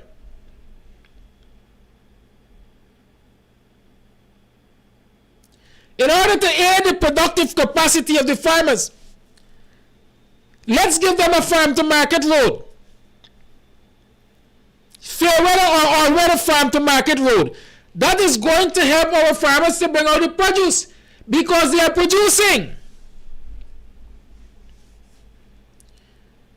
But the very farmers who are producing will tell you that during the last rainy and flood season, they lost a lot of crops. A lot of crops. I haven't heard about them getting the compensation yet. They will tell you that they have a lot of produce behind there that they couldn't bring out in the rainy season, and so it had to be left to waste. Cassava overripe and stuff like that. Because there was no proper access to the farm to bring it out. The dams are not good. They are not fair weather. They are not all weather.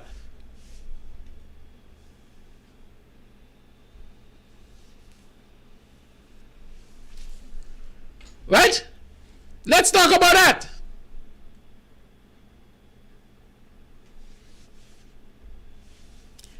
Let's start with restoration. In the days of old, my ancestors were able to bring their produce out by boat. I don't see boats traversing the company canal now. Is it because there are no boats, or the canal is not in such a good state to allow boats?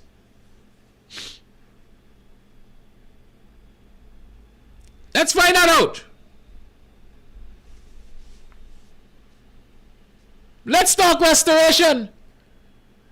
Buxton has a market. Buxton had a market.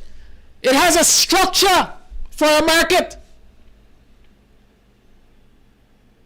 It was a market below and the village office at the top. Those of you who use the railway line will see that old cottage-like building at the junction of Company Road and the line top.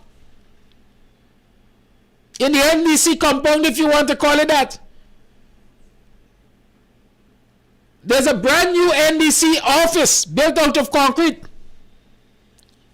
And the Buxton market is abandoned.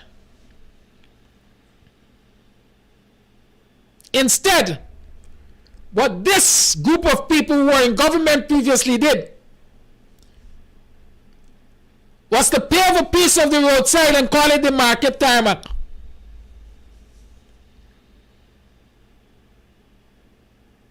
Call it the market tarmac.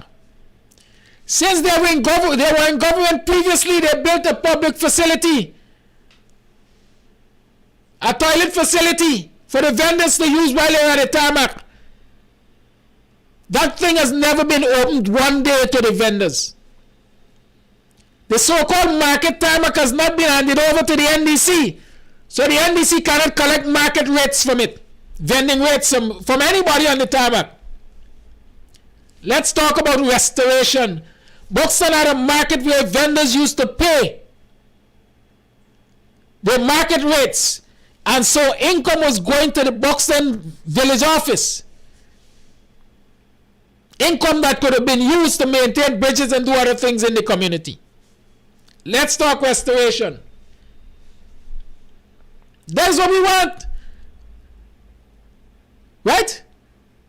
Don't tell us you're going to light a ball field and you're going to fix a ball field fence. Ball fields don't produce. Yes, recreation is important.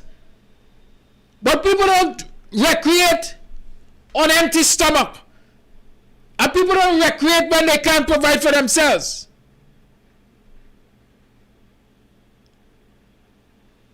While you have the youngsters running around kicking ball and playing with balls, the community is faltering because there is no real economic activity taking place to lift the people out of poverty. And so when you're talking about restoration, what Buxton needs are economic projects. Economic projects that will help them to generate money, generate jobs for their young, so that they can be independent and they don't have to come drinking the soup of corruption and debt and modern crime to survive. But that is what this wicked and illegitimate cabal wants. And so it is putting systems in place to ensure that they remain in a state of dependence on handouts. But no, they can't see that. They can't see the plans of the enemy. But they could see the works of the villager, who they consider the enemy. I'm not afraid, I'm not scared. I will continue to do the work. And pray that there is an awakening at some point in time. Because if we're talking about restoration, we have to talk about a proud people. Buxtonians were always proud and vigilant. But how can you be proud and vigilant when you depend on another man for your succor? If your soup coming from Rob Street, how you could challenge Rob Street?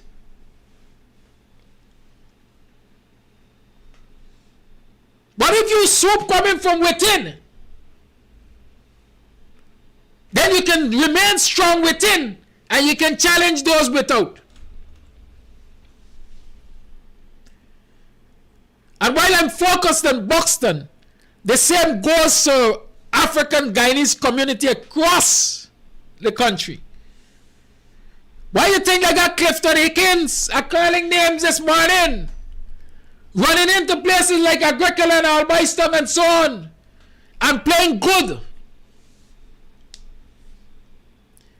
Handing out. I know they got certain young black brothers they're using in certain communities to hand out big bags of ration to people. Y'all saw the video over the weekend labeled what? Charity alert. Right? They're making it possible through them to keep away dependent on them. And so you don't want to bite the hands that feed you.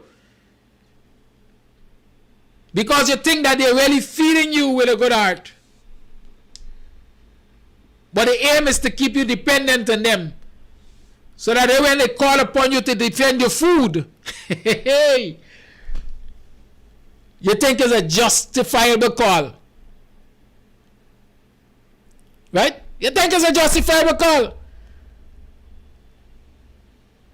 Because if my source of living the good life is this wicked and vindictive cabal, I will think it is upon me to do all that is necessary to keep them in office so that I can continue to enjoy my quote-unquote good life while my brother sucks out.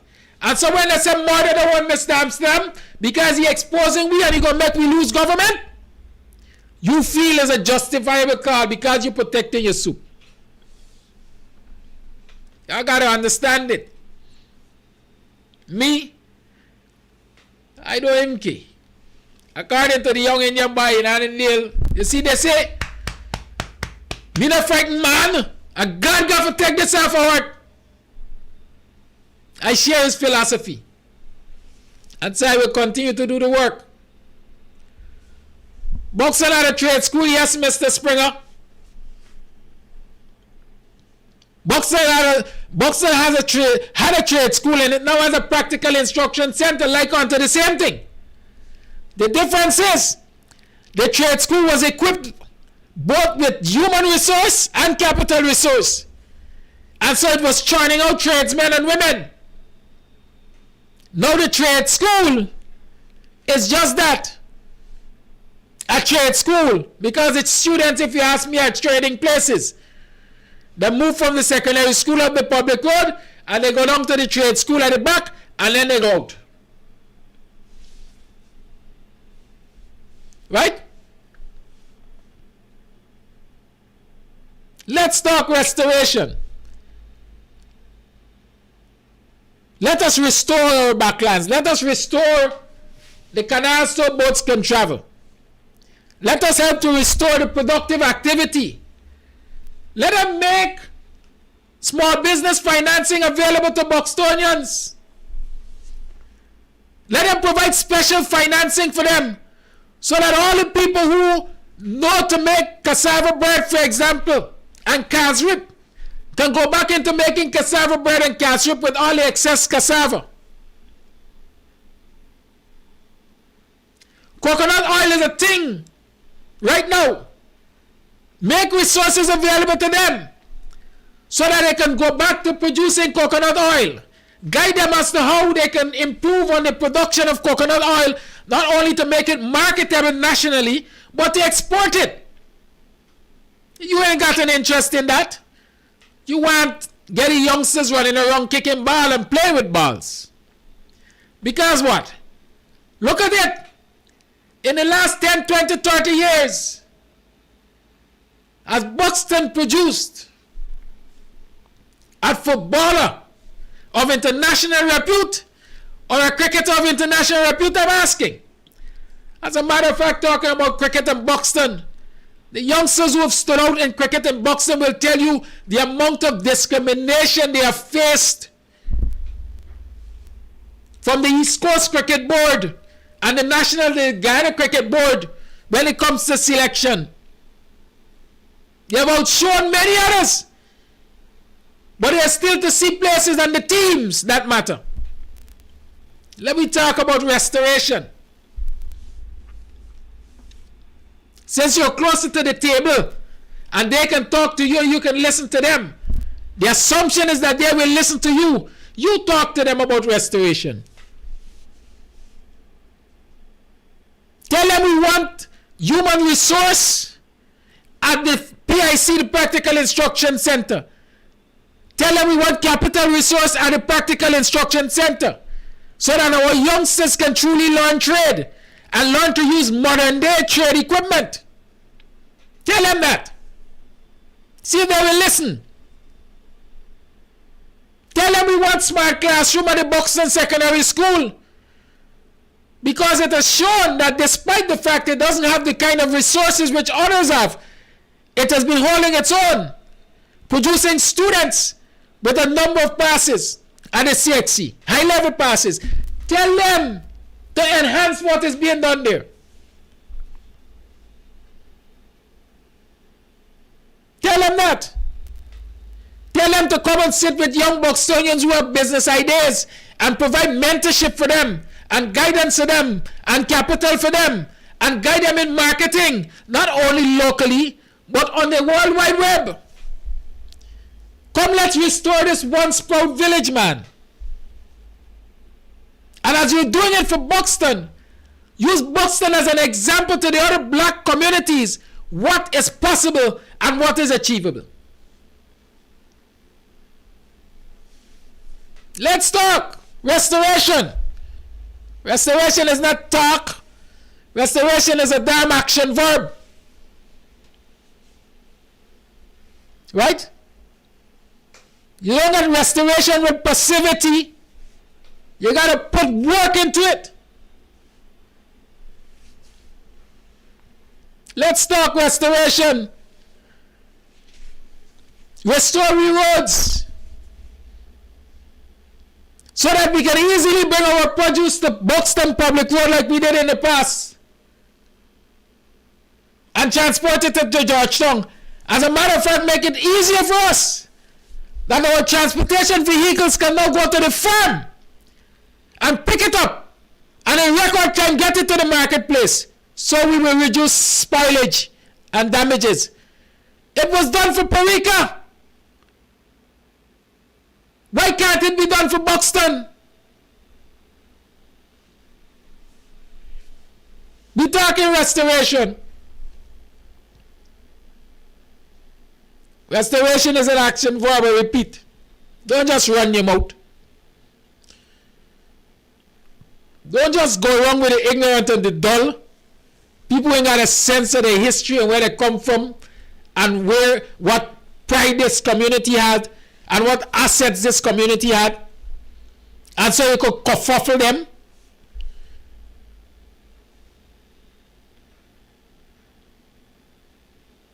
Go to the real custodians of history in this community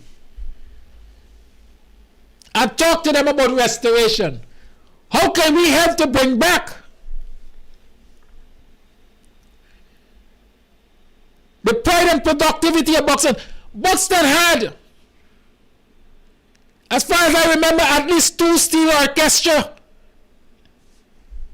when I was growing up. There was a cinema in Buxton. Let's talk about restoration. The Buxton Post Office, let's talk about restoration. Look at the rundown state of the Buxton Post Office and the Buxton Line Top. Go check the rundown state. It has been in that state since Noah was a boy, if you ask me. Deteriorated under the same group of people in their previous administration.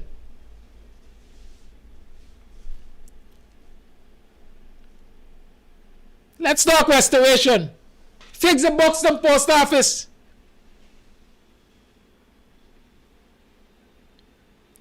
Buxton as a community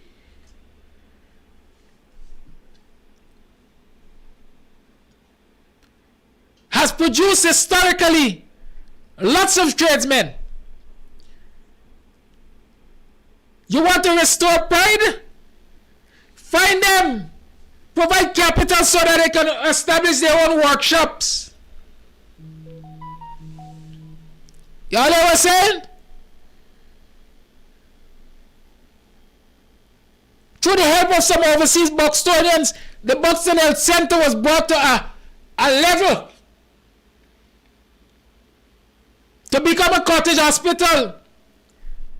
Tell us why it's not yet a cottage hospital. Tell us why up until now it has not been equipped to be a cottage hospital, because it was brought to that level under the same group of people, or during the tenure of the same group of people in their previous government. Why isn't it a cottage hospital? Let me talk. It's 8:30. Lines are open up. Let's talk restoration.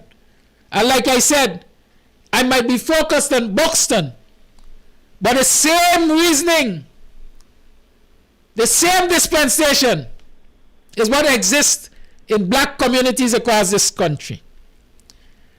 And so if you're not about discrimination, you're not racist, you're not divisive, let's talk about restoration of these communities to their place. Let's talk about restoration. Let's talk about restoration of the sons and daughters.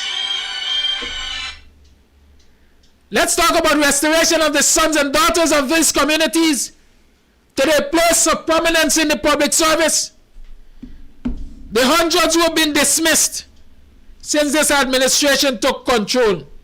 Let's talk about their restoration. Call A Live, good morning. Good morning, Mr. Gaddafi, and to the entire viewing public. Happy and a much more educated week. God's listening to certain shows, you're being educated. On things that you spoke about, to talk about the restoration. We have got to remember that back home in Africa, we live in certain places. We were accustomed to a certain quality of life. Hence, when we were forcibly brought here, at the earliest opportunity, we tried to make what we had back home here, because now here became our home. So we looked for proper building guidance and all kind of things in the architectural form to live good. Now, our trying to be our three-quarter wave suppressors, the engines, they came from the slums. So now that they come and they try to eliminate themselves, they are trying to subject the Africans to be living in this downgraded place, no proper roads, no proper drainage, so that you're reducing the quality of African life. And for soup drinkers, they're all over. We got a soup drinker who does collect little food stuff when he pass by me, you know? And it don't bother me because I ain't gonna drink soup. And for the Butonians, their memories are shallow because I don't live in Boston. And I used to hear about the to the entire the Buxton area, where every time you pick up the Waterfall newspaper, you used to see splash on the front. How they went into Buxton and they always catching criminals. They went and they desecrated Buxton. And when you talk on the show that they are now coming into the area and giving those people couple footballs, I think they should hold their head up high.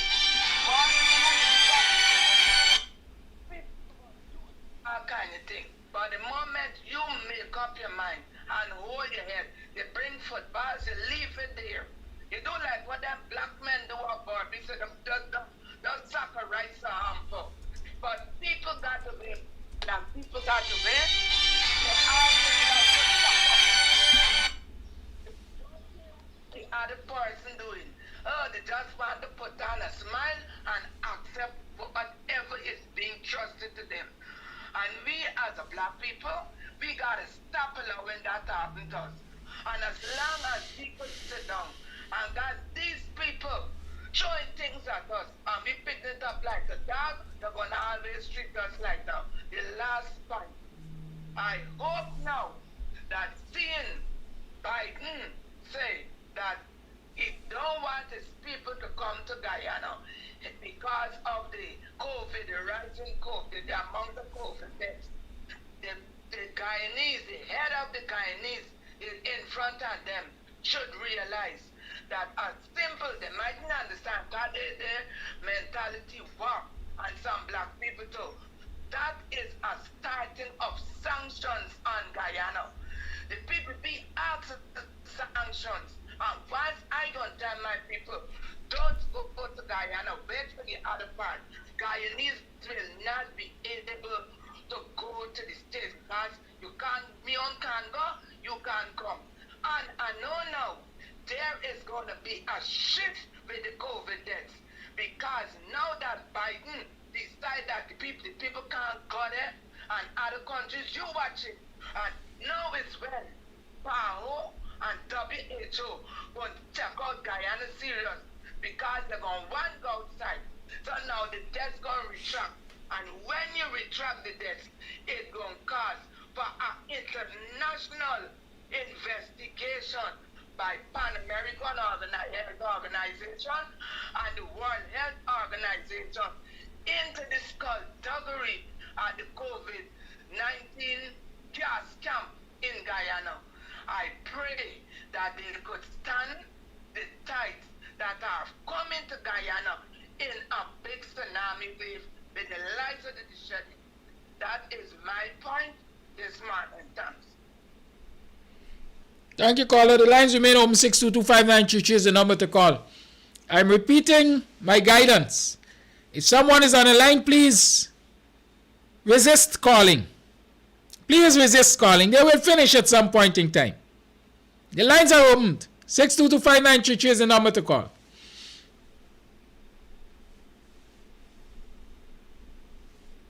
Y'all want to call now? Anyways.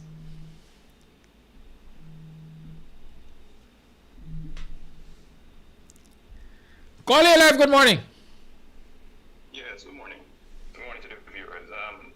Listening to Rollo reference the folks that she's referencing, WHO, President United States of America, those people's priorities still remain the same, and it's there.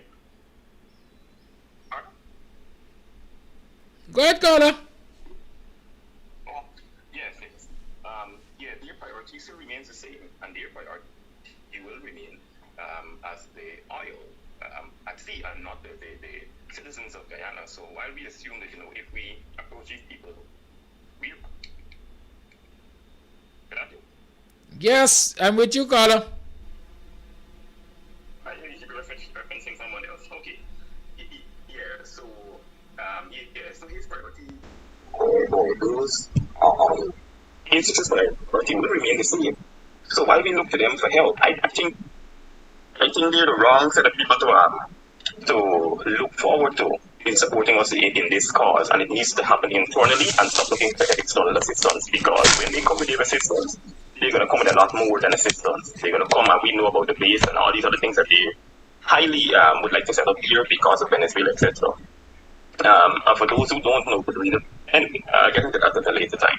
But the next thing that I want to reference after that is in regards to this article that the president continues, or the president continues to reference with regards to the 1400 plus, I think, murdering of the young African persons. I don't know, I didn't hear much persons speak on that, but he continues to reference an article that Star News Post, I think he mentioned in 2015. No, I'm not familiar with the article. I think I went and checked a bit, but I didn't come with anything specific. But I'm wondering why a president is quoting a newspaper instead of quoting maybe a COI, a Commission of Inquiry, into these murders. Why isn't there an official report for him to quote from rather than referencing a public newspaper, or let's just say a newspaper article as a defense to say, well, I'm not sure if it's even a defense, because I'm not sure what his point was. But the point that he was making is that, okay, all the persons that were murdered during that time were not Africans, and the opposition is using it as a kind of like a, to put it off as if they were wrong.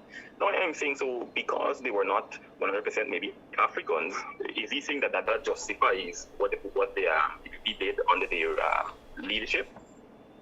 So, listen to him speak, and I hope that some, Dr. Hines or so take up this topic to really look into it and see what he was referencing, and try to understand if that's the point that he's making. If it's to say that since they're not all Africans, that possibly it's okay and it's nothing really that important, or if it's nothing too significant and it's acceptable, it seems, because that was the kind of conclusion that I got listening to him. So I hope that somebody could follow up on that and share some light on it within a short period of time before it clears the year, and it leaves in that state, as he mentioned, rather than somebody rebutting what he said. Thank you, buddy. Thank you, caller. Lines remain open. 6225933 is the number to call.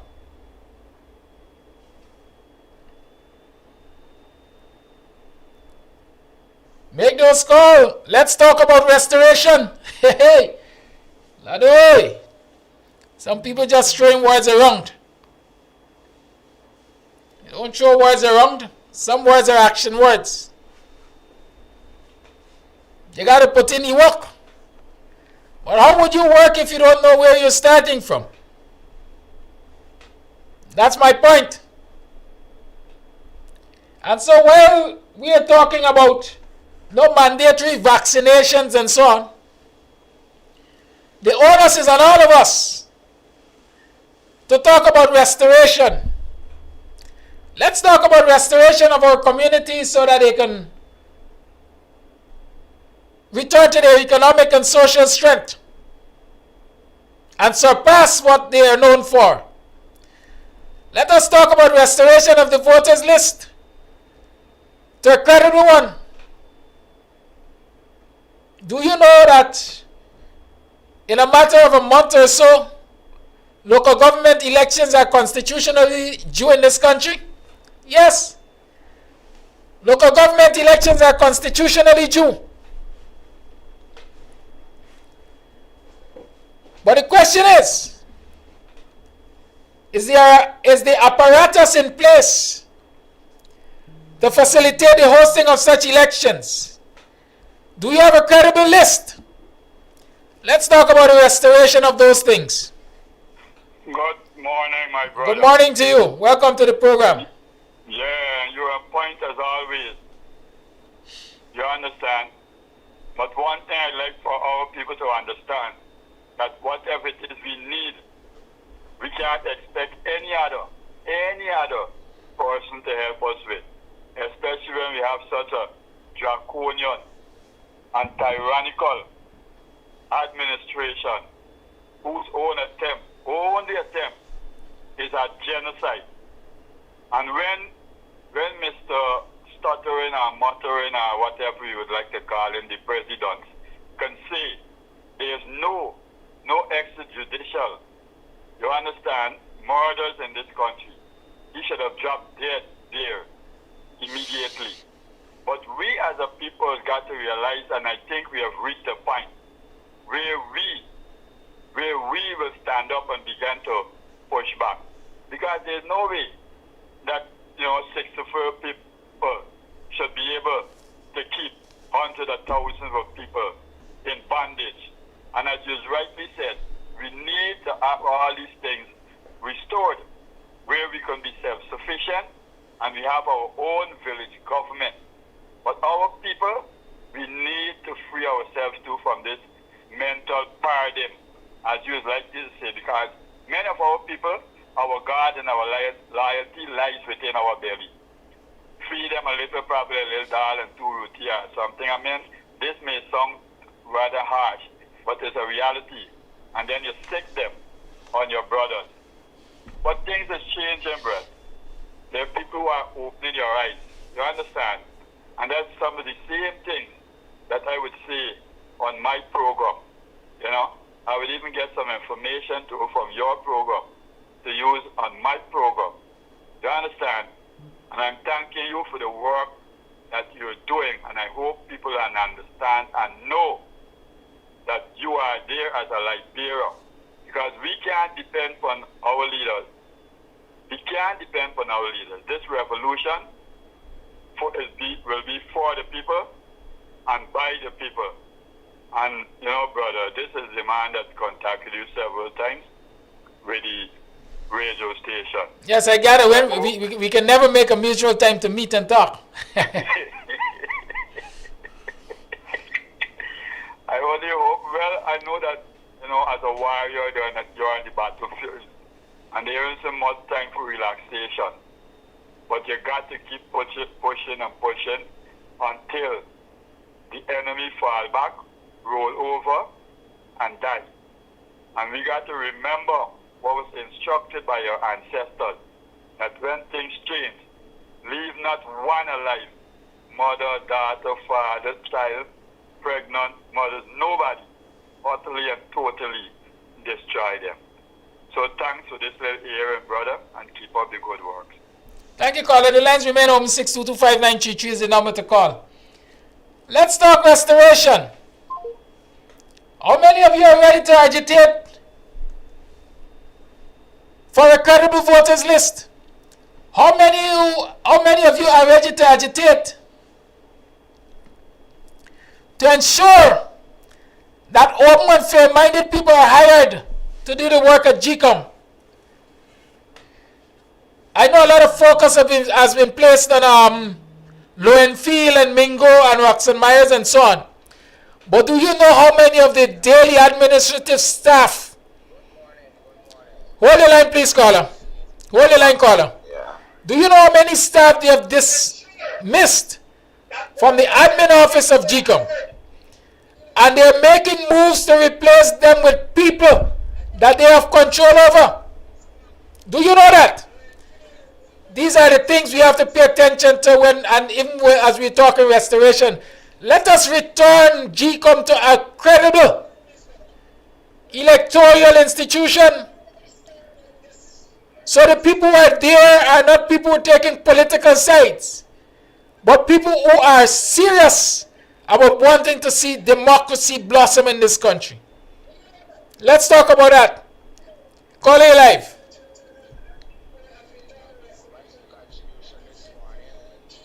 Is to let our Guyanese brothers and sisters know that we don't have no political leader. We have what they call some political hunger, some political hungs. Caller. Hungry for power. Caller. Yeah. You're playing your device and it's echoing. Good morning again to you, my brother, and yes, all sir. the citizens of this country.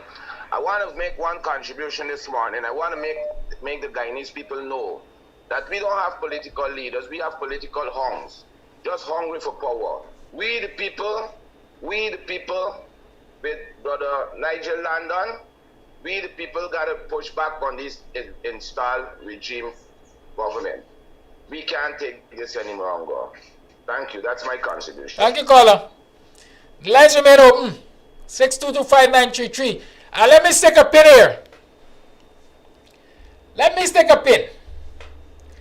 I see there are almost 800 viewers this morning. It's a good time to tell you that there's a Cash App handle, $BUXT. How about that? Make a contribution to the program. Okay? Make a contribution to the program. Call A Live, good morning. Hello? Call A Live, good morning. Yes, good morning, Mr. Amsterdam. Good morning to all the viewers and listeners. This situation, the political situation in regards to the places being deprived of rightful things that they're supposed to get, and the victimization and the marginalization and so on. I think these first of all the political system, the system over there. I thought the NDCs and the RDCs, I thought they were semi-autonomous agencies, but it seems like that's not the case. Because it should be semi-autonomous, because these areas should be able to have the funding, have the resources to take care of their own communities and call the shots on those things. But because it's not semi-autonomous and it's not democratic, that's the main reason why the local government and the central government is calling the shots on these. And that's the reason why Bucks and all these other places are being deprived of things that rightfully belong to them. So I think we should stand up for our communities and let them make them semi-autonomous and make the leaders who are soup drinkers in these communities. We should vote them out and put some pressure on them, maybe take the houses and all this kind of stuff. So they will not take bribes and dance the tune of the central government and to the worst scenario for the community. Thank you. Thank you, caller.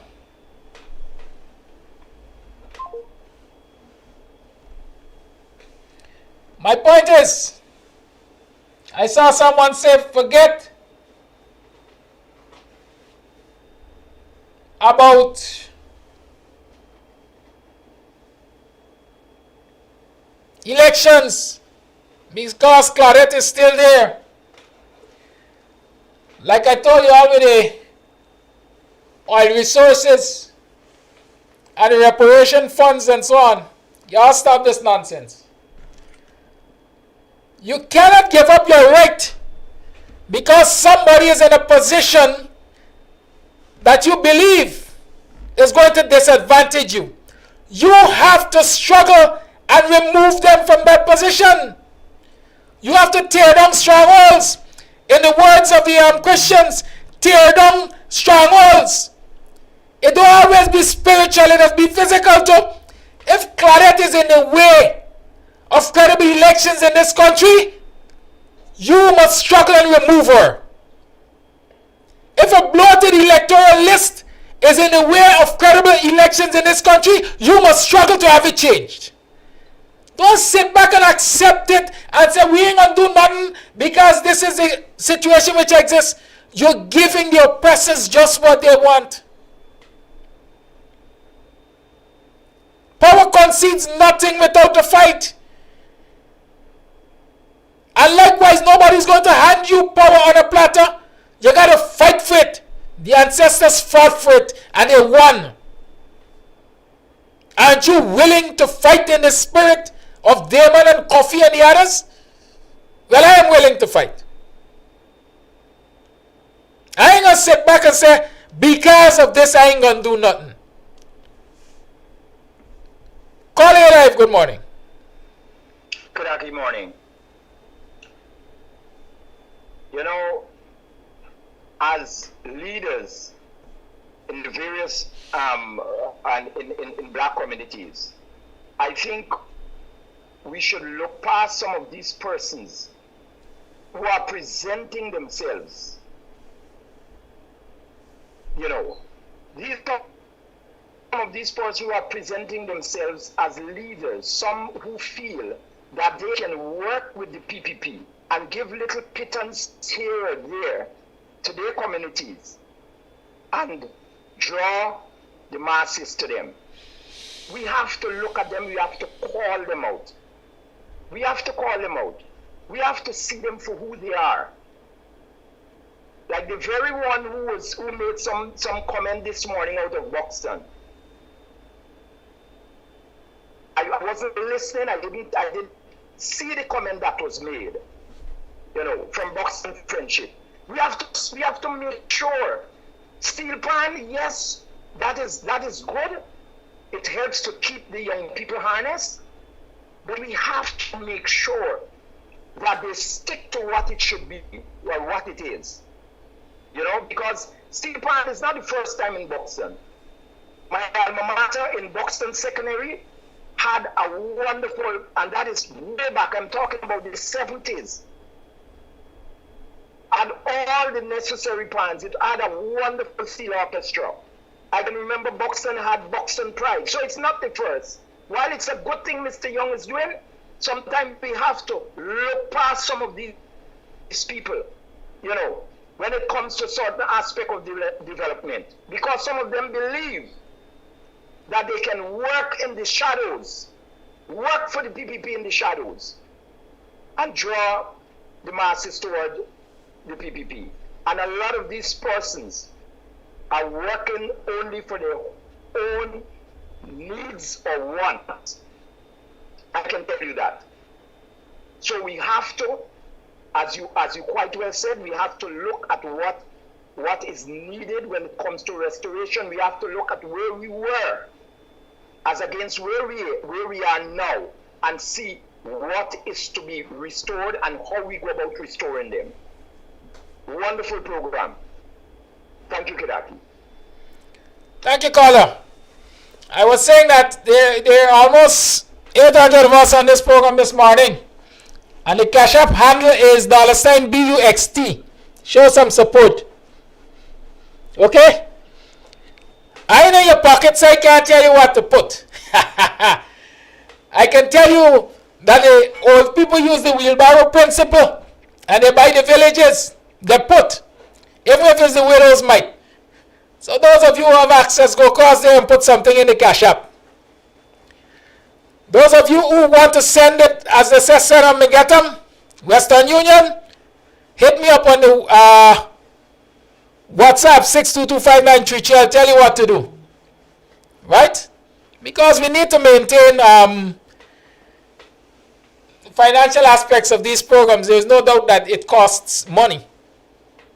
And so I have vowed that as much as I can, I will keep it going. And you must vow as much as you can assist, you must assist. 6225933, the lines remain open. I think there are a few voice notes. Let me get to, I see one from somebody here. Let me hear this one. Mr. Kodaki, good morning. Something is bothering me concerning GPL. With these workers that GPL have, going around telling people to come for disconnect the lights, and if they don't want the lights to disconnect, they gotta give them $5,000. There's something very disturbing and worrying because the country's in a state, people's not getting money. They know they have to pay the bill, but GPL have to have some kind of compassion on people right now that they got the workers going around. You can't afford to pay your bill, but yet still you don't want to be in the darkness. Before you like cut off, you hand them the 5,000. Which in the 5,000 now, you will have that 5,000 to go towards your bill. I feel GPL need to look into. My bad. You can't afford to pay your bill, but yet still you don't want to be in the darkness. Before you like cut off, you hand them the 5,000. Which in the 5,000 now, you will have that 5,000 to go towards your bill. I feel GPL need to look into this nonsense that the worker going wrong the place, especially in Georgetown. Demanding $5,000 some people and tell them about the comfort cut off the light. People are starting with GPL workers because they're going out with a set of nonsense. They are putting people under more pressure. And people going to beat them. Thank you. Thank the caller for the voice note. I think the caller provided a solution to the same problem which he has. GPL does not authorize their disconnection crew to collect money. They authorize them to disconnect. So if you don't want to get disconnect, first and foremost, pay your bill. Secondly, if you have $5,000 to give anybody, give it to GPL. Let it go towards your bill. It's as simple as that. Right? And compassion, yes, I don't know if they have it there, but I think GPL has I think GT&T had a system where if you couldn't pay your bill on time, you could make contact with them and ask for extension. And so check and see if GPL has an extension, if they will grant you an extension. But I beg you, take your $5,000 and pay it towards your bill. Don't give nobody no bribe. And as I'm talking about bribe, I said to you there was a serious issue over Ministry of Housing. The long and short is I understand people are taking lands allocated to others and sell it to others. If a piece of land is allocated to me, my name is on the list. Those who are responsible for contacting me to tell me my name is on the list are docking the list or replacing my name with somebody else's name and collecting big money for it. You know, every time the PPP is in office, corruption thrives in this country. I got the names of people at the Ministry of Housing or Department of Housing, whatever they call it, who are responsible for acting on the list of persons allocated house lots in certain areas. And instead of giving those people their allocations, they are reassigning it clandestinely for big money, double the price. So the government gets its cut, and I get my cut, and you get the land in somebody else's name. PPP. Every time the PP is in government, corruption gets facilitated. Okay? So you all look out for that scam. Voice note. The black movement must take the monopoly of power away from those who currently have it. We must wrestle it away from the PPP. We must wrestle it away from those black leaders, whoever they may be, who are not representing us firstly on a black nationalist front. Meaning that in Guyana, black people's representation must be of black nationalism, for first and foremost, uncompromisingly. Stop being apologetic and apologists for East Indian private sector and East Indian population. Stop being apologists for them. We can be black nationalists without having to feel that we need to apologize on behalf of East Indians.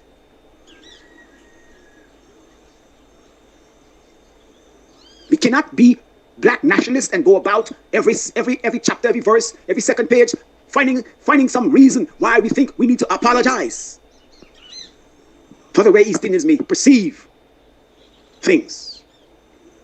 We got to stay away from that.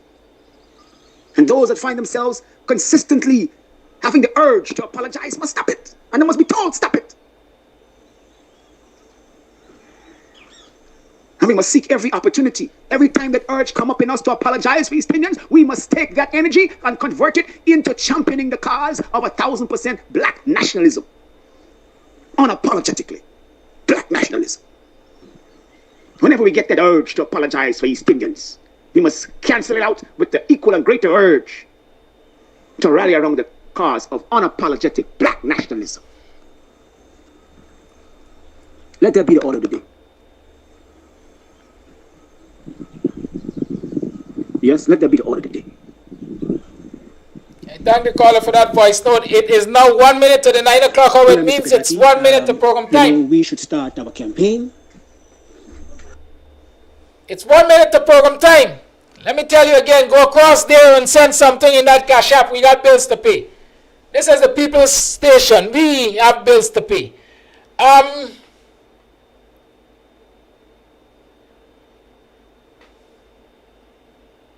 losing it. I get them big. Yes. There was something I wanted to tell you. But don't worry yourself. Don't worry yourself. You're going to hear as well. Maybe it's not the right time. The ancestors say hush. We're going to take it from you till we're ready for you to talk about it. But don't worry yourself. All I'm saying is remain vigilant. Restoration. Let's work to restore our communities. Let's demand for the restoration of our communities. Social and economic justice. Let's demand the restoration of a credible electoral infrastructure in this country. Don't let me think about election because Claudette did it. Let me think about election despite Claudette is there. Let us think about election despite the bloated list. Because what we have to do is agitate and educate so that the bloated list gets fixed before any elections are held. And don't think we're going to sit back and let them take their quiet time. Right? Don't sit back and let them take their own sweet time to fix the list. Agitate so that action can be taken to fix the list in a timely manner. Agitate for open hiring of staff for the admin duties that GCOM. Don't let the PPP bring in the people hush through the back door and appoint them. If possible, agitate for an international firm to do the hiring so that you can be assured that no political shenanigans is taking place. The people are hired based on their capability and based on their willingness to be fair arbiters. That's what we have to agitate for. It's part of restoration. Calling your final for the day. Good morning. Morning, Kadaki. You had said that don't let them do certain things which they have already done. So they've already done it because Guyanese or Afro-Guyanese have not stand up. You said don't let them go to election with a bloated list and should stand up, but they've already done a lot of things or put stuff in place. And again, the Afro-Ghanese have not stand up for their rights. And it appears like they're not informed or just don't care. The Indian PPP party is a racist party. But yet still you have blacks who are cowering because they're getting a little bit crumbs from them. And basically, we are relegated to second-class citizens in your own damn country. There's no way. We should be sitting down and accepting. And we have accepted a lot. So the ball keeps rolling. So when we are talking about no longer we should, but it's already in motion. So it's already been done. And Claudette Singh is there regardless. They're not going to have a partial CEO. They're going to bring in somebody who is going to do their bidding.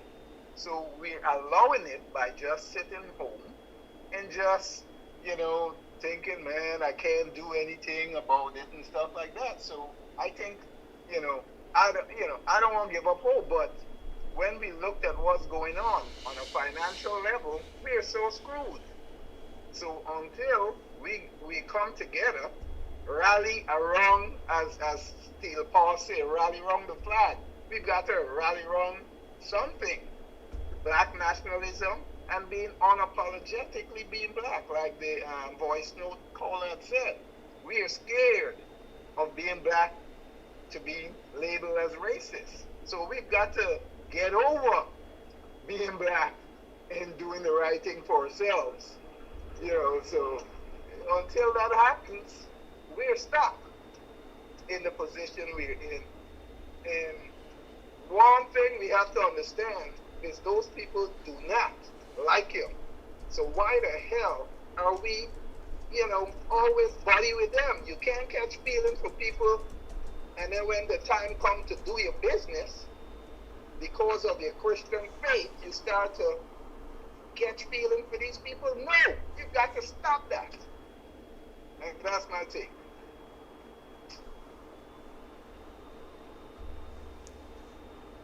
Thank you, caller. All right, let me do some housekeeping here. I see a voice note. Let me play it.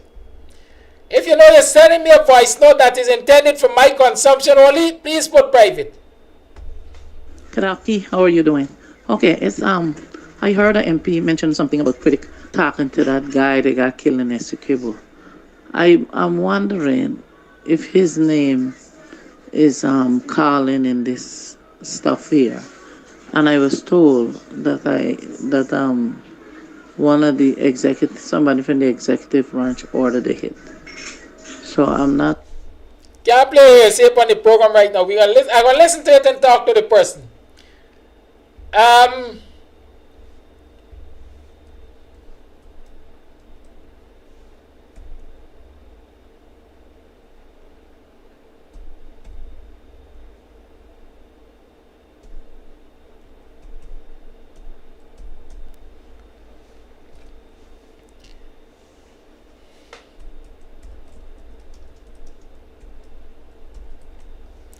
Yes. What was I saying? Yeah, I'll talk about critic. Let me just drop this out here. I think I'm going to discuss it in depth a little later. A video came across my desktop with critic talking about doing some, as you call it, do-it-yourself work, preparing a studio. And based on what I heard critic said, y'all listen out.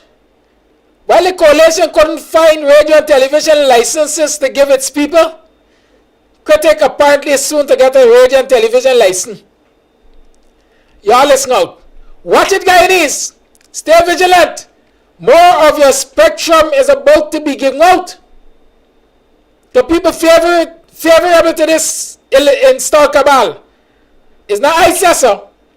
It comes from the horse's mouth, as they say. I'm going to play it. I'm going to look for it and we're going to play it maybe Wednesday morning so you can assess it for yourself. Right? Good. Someone sent me an image saying that Cash App is saying not available in your country. Yes, understand this. Cash App works in the US and I think Canada. If you're in Guyana, you can't use Cash App. You could send a little donation via MMG though. 6225933. Make a deposit to the MMG account. Don't tell you you're buying credit. You're making a deposit to the MMG account. 6225933 is that number, right? Good.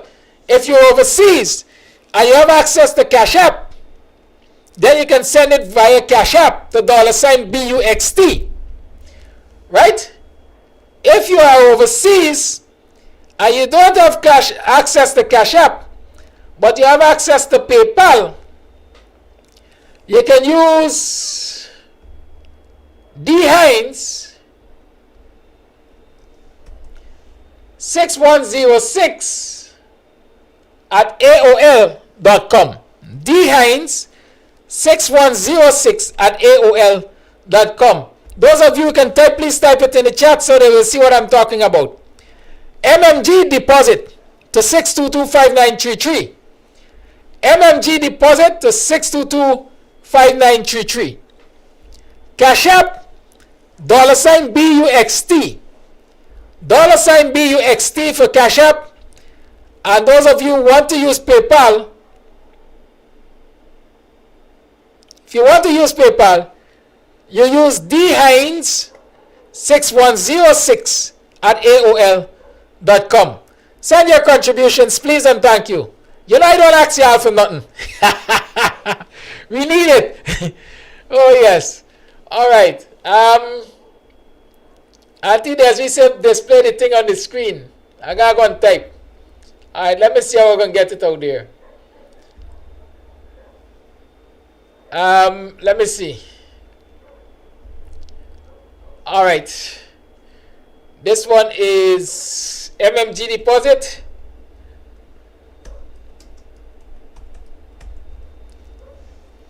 $6225933. Let's say I need an operator. For operate on me.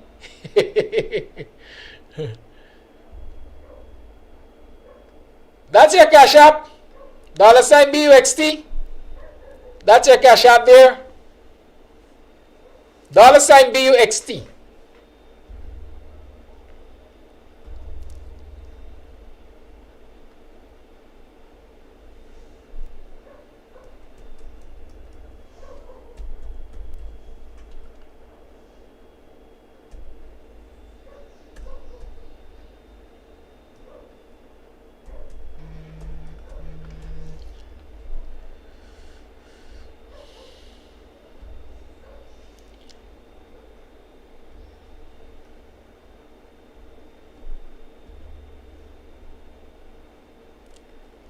Yes, remember you tune to the box on your morning time. And those of you looking for deliveries, remember, One and Move is now operating out of Buxton. Check out my Facebook page there, the page, and you'll see the number for One and Move anytime you need it. It's always displayed. And so this is MMG deposit.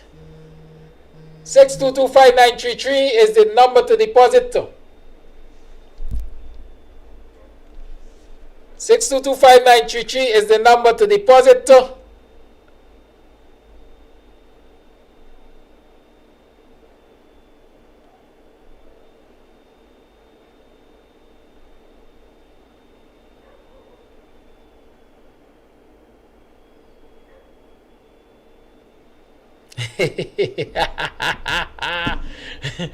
Oh yes, Lady D. Yes. And so we got, which one you didn't get? D Hines 6106 for PayPal. Oh, this one looks terrible. I hope this is better. D Hines 6106 for PayPal. Yes, we got a lot of things to talk. We're going to talk about arson in the police force next time. We are going to get in depth with that corruption at Ministry of Housing. Yes. And we got some other things we're going to talk about. But let's focus on restoration. Someone said this ought to be the theme for the year or for every day. We can talk about it all the time. Good? Oh, somebody is asking, did I get that camera? No, I didn't get a camera. We're waiting for it. right? If you have an interest in purchasing one of those items which we spoke about earlier, send me a WhatsApp. I'll send you the link to it on Amazon, and so that we can get it, and so we can get more people out there gathering information for you. I really want to see our folks in the streets, in the communities, picking up, talking with the people, finding out what is bothering them, and highlighting it, because it's the only way we're going to get some restoration. Otherwise, we allow the PPP to say, we're not discriminating. We are about one Guyana. Right? We have to put the evidence out there to show the world that what we are talking about is indeed happening. It's not guesswork. We know what we're talking about. That's why they could only vex when Mr. Amsterdam and threatening life and so. Because he know what he just talk about. When he put it out there, he put it out there. Right? James Bond was locked up over the weekend. We could talk about that too. Right? We could talk about that too. So we can talk tomorrow. Alright, Novella, I'll publish that list soon enough. And so you will know what has been pledged to and what has been acquired. Right, good. Thank you. Have a great day. See you tomorrow. I gotta go. But you all have fun. Be good. Remember to wash your hands. Wear your mask. Sanitize frequently. Stay 6 feet away from the other person. And most importantly, stay home as much as you can. Stay home as much as you can. COVID-19 is real. Imran Khan says that he is recuperating nicely, but he is saying that if some of you can assist in getting some, CPAP masks to the institution, it is going to help a lot of patients there. Because the oxygen masks which they are using, as we would have heard before, are sizes suitable only for children. And so that is adding to the difficulty of the patients who have to be receiving oxygen. So Imran Khan is asking if there are anybody who can access and donate the right size of mask, so it will help out those who are in the hospital. It will be a great thing and humane thing to do. Goodbye. Stay safe. I hope to do the same. I'll see you tomorrow morning as we talk.